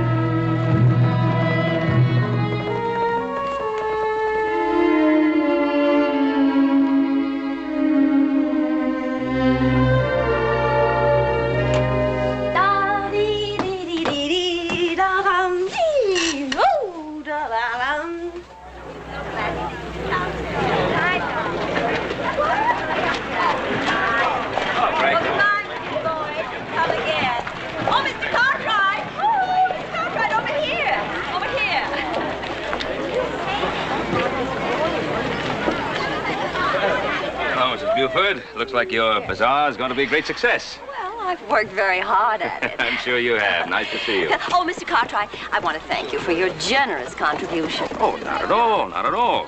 Good cause. Oh, and Mr. Cartwright, I was wondering if you would... If I would judge the dressmaking contest again this year?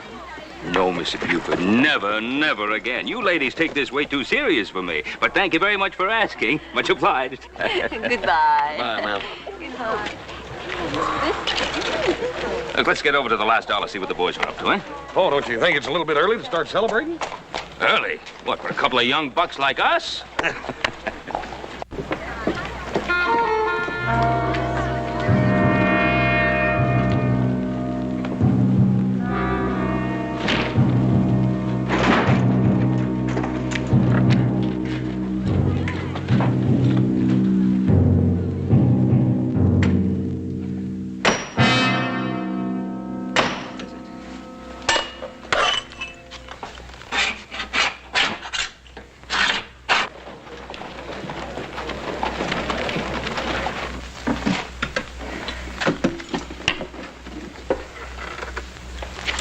What's the matter? $50.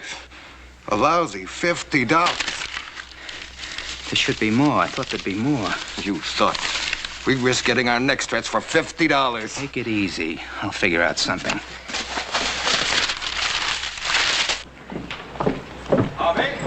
Harvey, don't tell me you're going to open up today. No, I have to get something for my wife. Boyd, it's been sort of up to you and me to head up things around here. Something wrong, Harvey?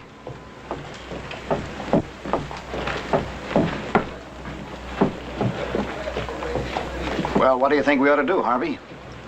I don't know. My wife thinks she ought to be run out of town. Me and the rest of the committee will back you up. You know that, Harvey.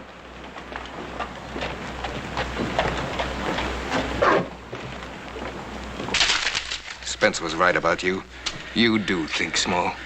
Harry, let's get out of here.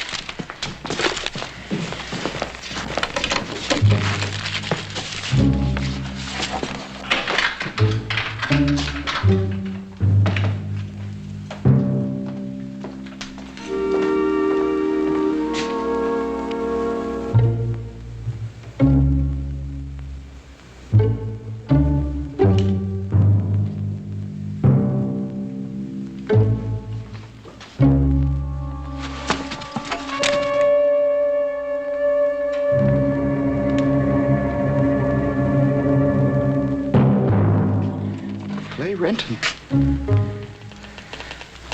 I had to come pick this up for my wife. I didn't figure on you being here today. Turn around. Huh? Turn around. Walk.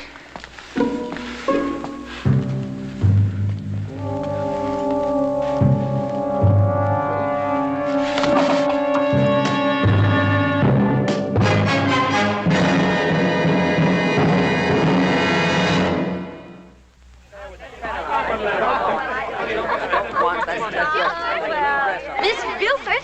Wait a minute, Mrs. Buford. I got an entry for the dressmaking contest. Now, ladies, if you can get your men folks quieted down. Now, ladies. Mrs. Buford. Now, ladies, as you know. I got an entry. What is it, child? I made a dress. I want to enter it. I was afraid I'd be late. Clay was supposed to come by and get me, but he plumb forgot. I guess that's just like a man, though. It's kind of crumpled, but I stuck by all the rules, Miss Buford. I bought the material right here in town, like the rules say. I traded eggs for it. You can ask your husband, Mrs. Buford. And it ain't no boughten pattern either. I made it my own self. It's my wedding dress, Mrs. Buford.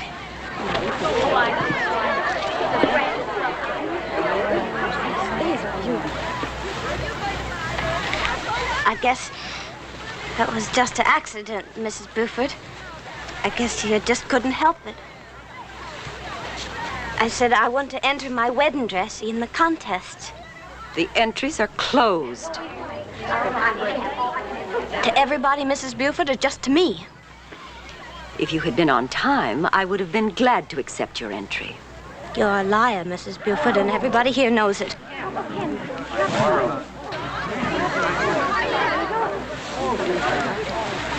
I know I ought to hate you, but I don't. I just feel sorry for you.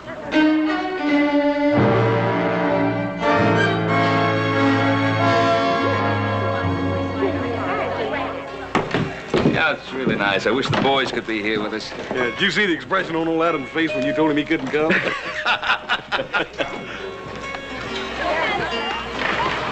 Leave it. Leave it. What happened? What happened? I just found out where I belonged, that's all. Now, wait a minute, Lita. For what?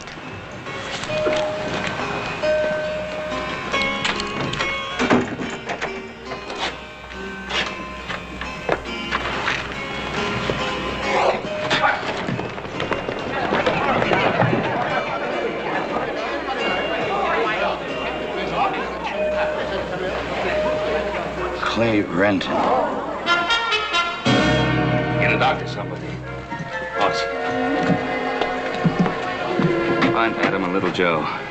Get some of the men together from the sawmill, spread them out, and cut up all the trails between here and the Ponderosa. I'll get some men together here to follow out the Gold Hill and the Peavine Springs roads. I'll meet you at the Ponderosa later. Yes, sir. We've all got good ropes, Ben. We know how to use them. Yes, I guess you would, Boyd. You've had practice.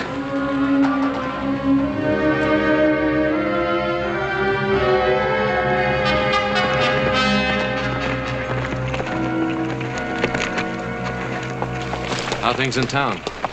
Ugly? Boss said you sent the posse up toward Peavine. A lynch mob would be more like it. Well, I doubt if they'll find anything they can lynch out that way. You picked up a trail then. I figured you would. Yeah, there must have been 3 others besides Clay Renton. What makes you so sure it was Clay Renton? Well, Horst said that... That Harvey Buford had mentioned Clay's name. I'm not going to condemn a man until I have a lot more to go on than that. You ever talked to Lita? Not yet.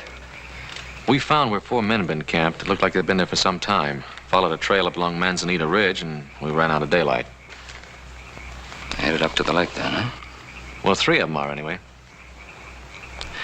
You boys follow on along the ridge, then circle back to the Malvet place. Sure you want to go alone? I'm sure.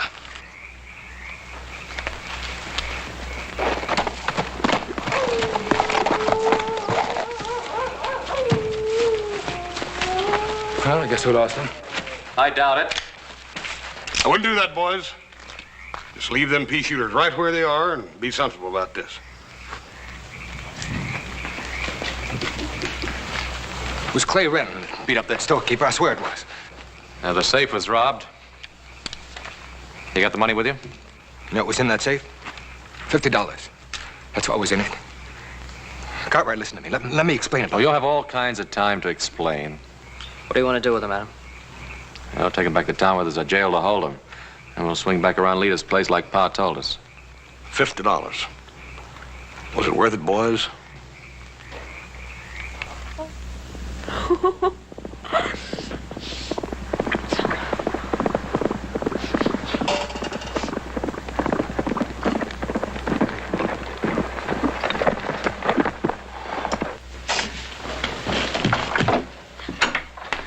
Hey, what's the matter?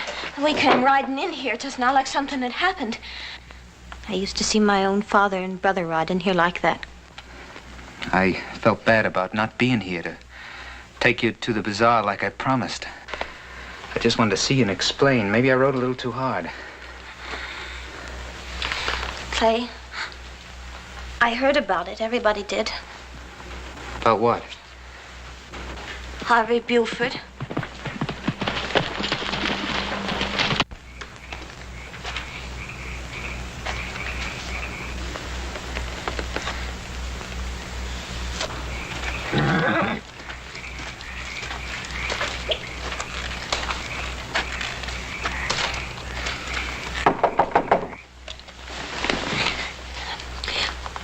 Who is it? It's me, Ben Cartwright. You won't eat that. Who's with you, Mr. Cartwright? I'm alone.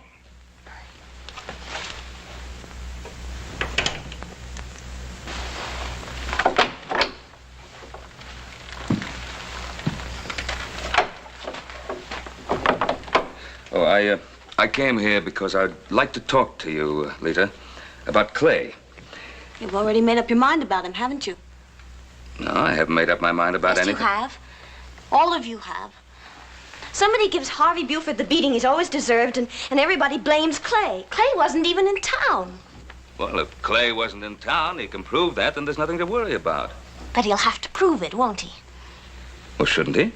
Why should he? Why should he get down on his hands and knees and come crawling to you? Is it because his name is Renton and not Cartwright? Now, you know that isn't so.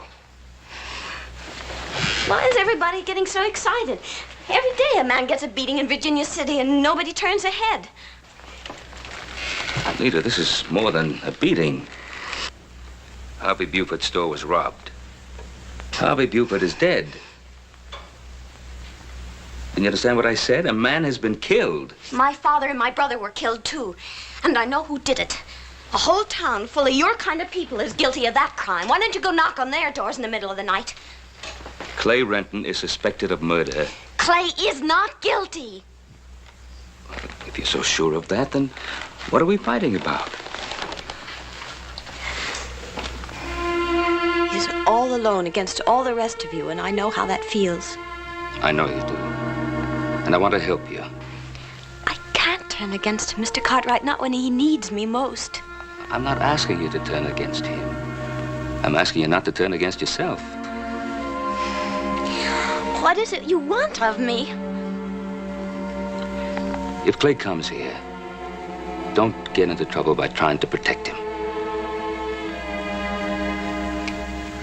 If he comes and asks me, I'll have to give him my help. Then you'd be putting yourself on the opposite side of the fence from everybody. Well, I guess I would. But to be on the side where I belong. I'm a Malvette, and there's one thing the Malvette women could always be proud of. They always stood up for the men they loved.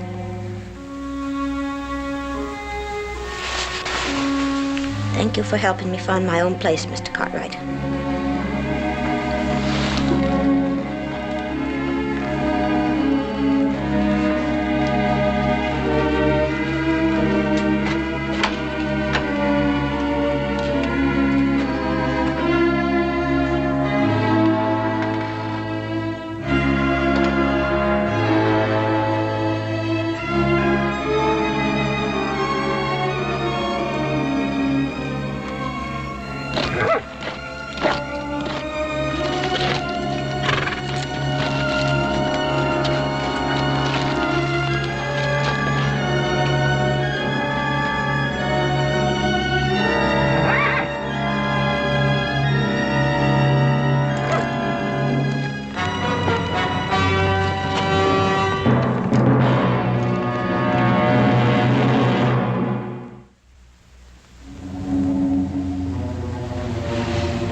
All right, you can come out now, Clay. He's gone.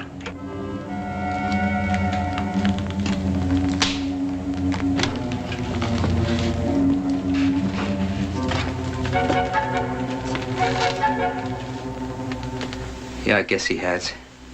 Did you think I'd lie to you? No, I could trust you, Lita. I was proud of the way you talked up to him. We gotta get out of here. You got a gunny sack or something? We'll need a few supplies.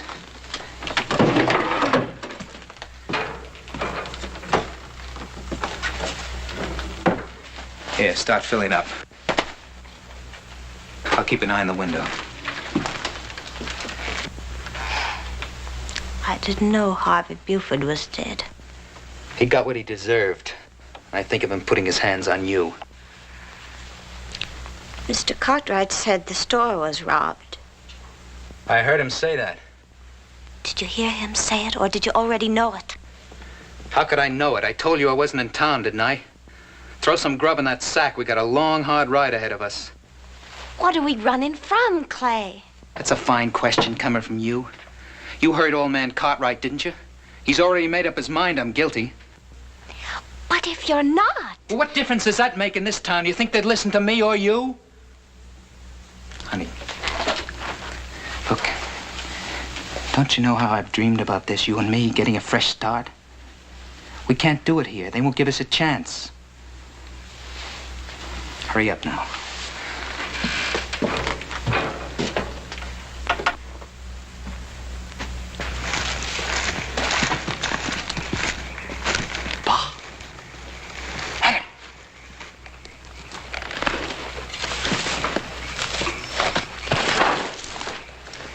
In there?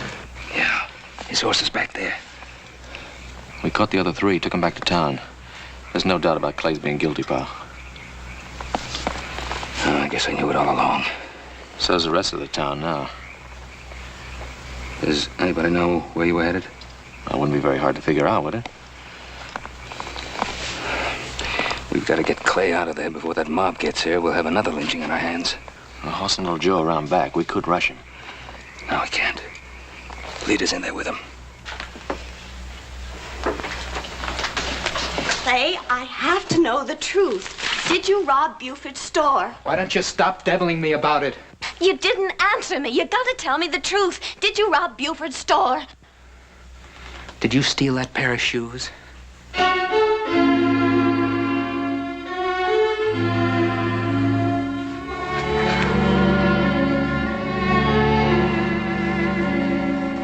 Let's move it a little closer.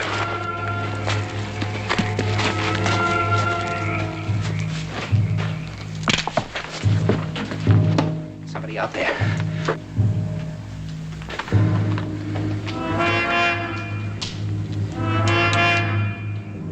Renton! Clay, my boys and I are out here alone. Now, if you come out, I promise you we'll see you get a fair deal. You think you can trust those Cartwrights? We've got to trust somebody. Can't you see that? You think they're out there alone? Listen.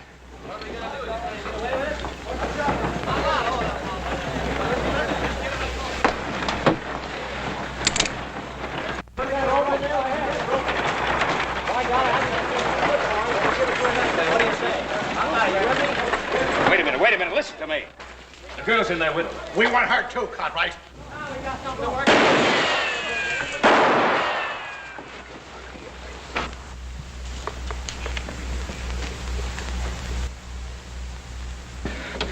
We'll get out of here, honey. Just do what I say. Out the back way. We'll both start shooting at the same time. Then what, Clay? Leave that to me. We're gonna have a good life together. We're gonna enjoy some of the good things other people have. Everything we've always wanted. Let's go. Everything, Clay? You won't have to wear homemade dresses either. Not with me, you won't. I'm gonna buy you the finest wedding dress you ever had. You did kill Harvey Buford, didn't you? Come on, Lita, let's go. I'm not going, Clay. What?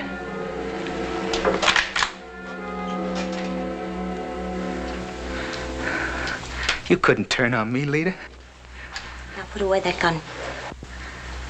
Honey, what are you trying to do? Put that gun away, Clay.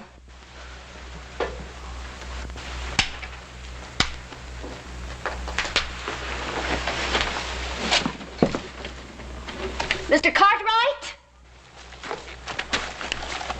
I hear you, Lita. I want to do what is right, Mr. Cartwright. There'll be no deals with that woman, Cartwright. What do you want to do, Lita?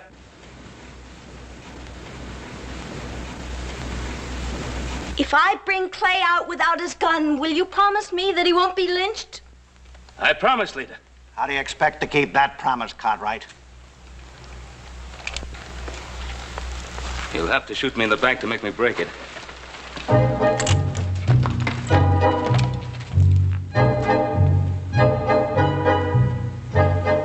Ooh, that was smart of you, Lita. Old man Cartwright went for it. They wouldn't dare shoot as long as you're with me.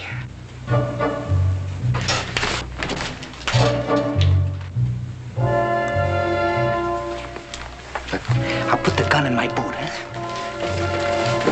We're gonna make a great team, honey, you and me. We're gonna have a good life together. They're not gonna be able to stop us, none of them. You wait and see. As soon as I get clear of the cabin, I'll make a break for a horse, okay? Let's go.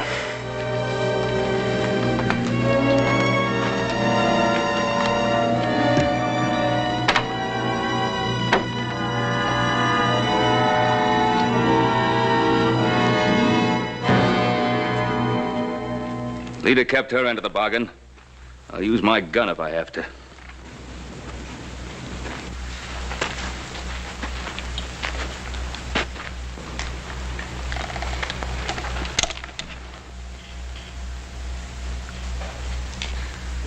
Look in his boot.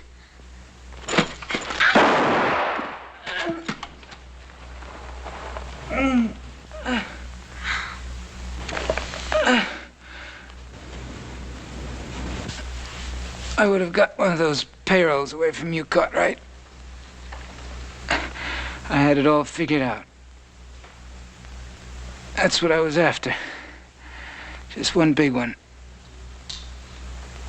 Just one big one.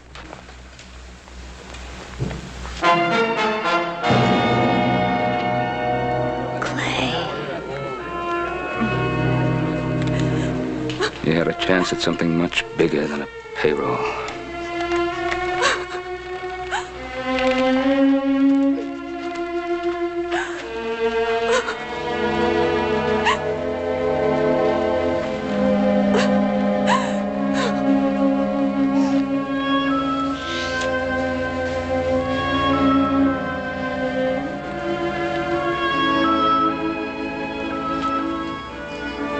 Tell the girl if there's anything we can do. Is there anything you want to do? I would like her to know how sorry I am. How very, very sorry. Then why don't you tell her that, Mrs. Buford?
বাড়ির কাছে ভরা নদী শেষে জোয়ার জোয়ার ভাটা শেষ হলে শুকনো বালুর চর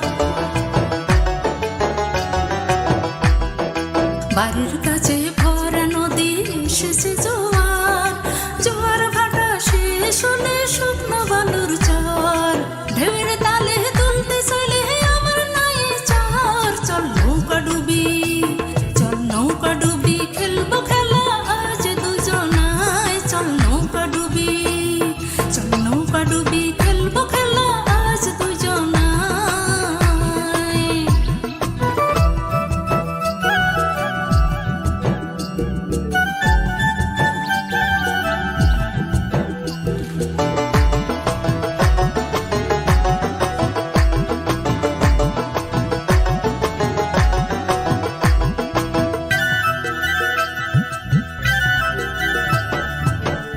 মাসের আগুন জ্বলা ভরা বসন্ত ঘুমিয়ে থাকা মনটা আমার বড়ই অশান্ত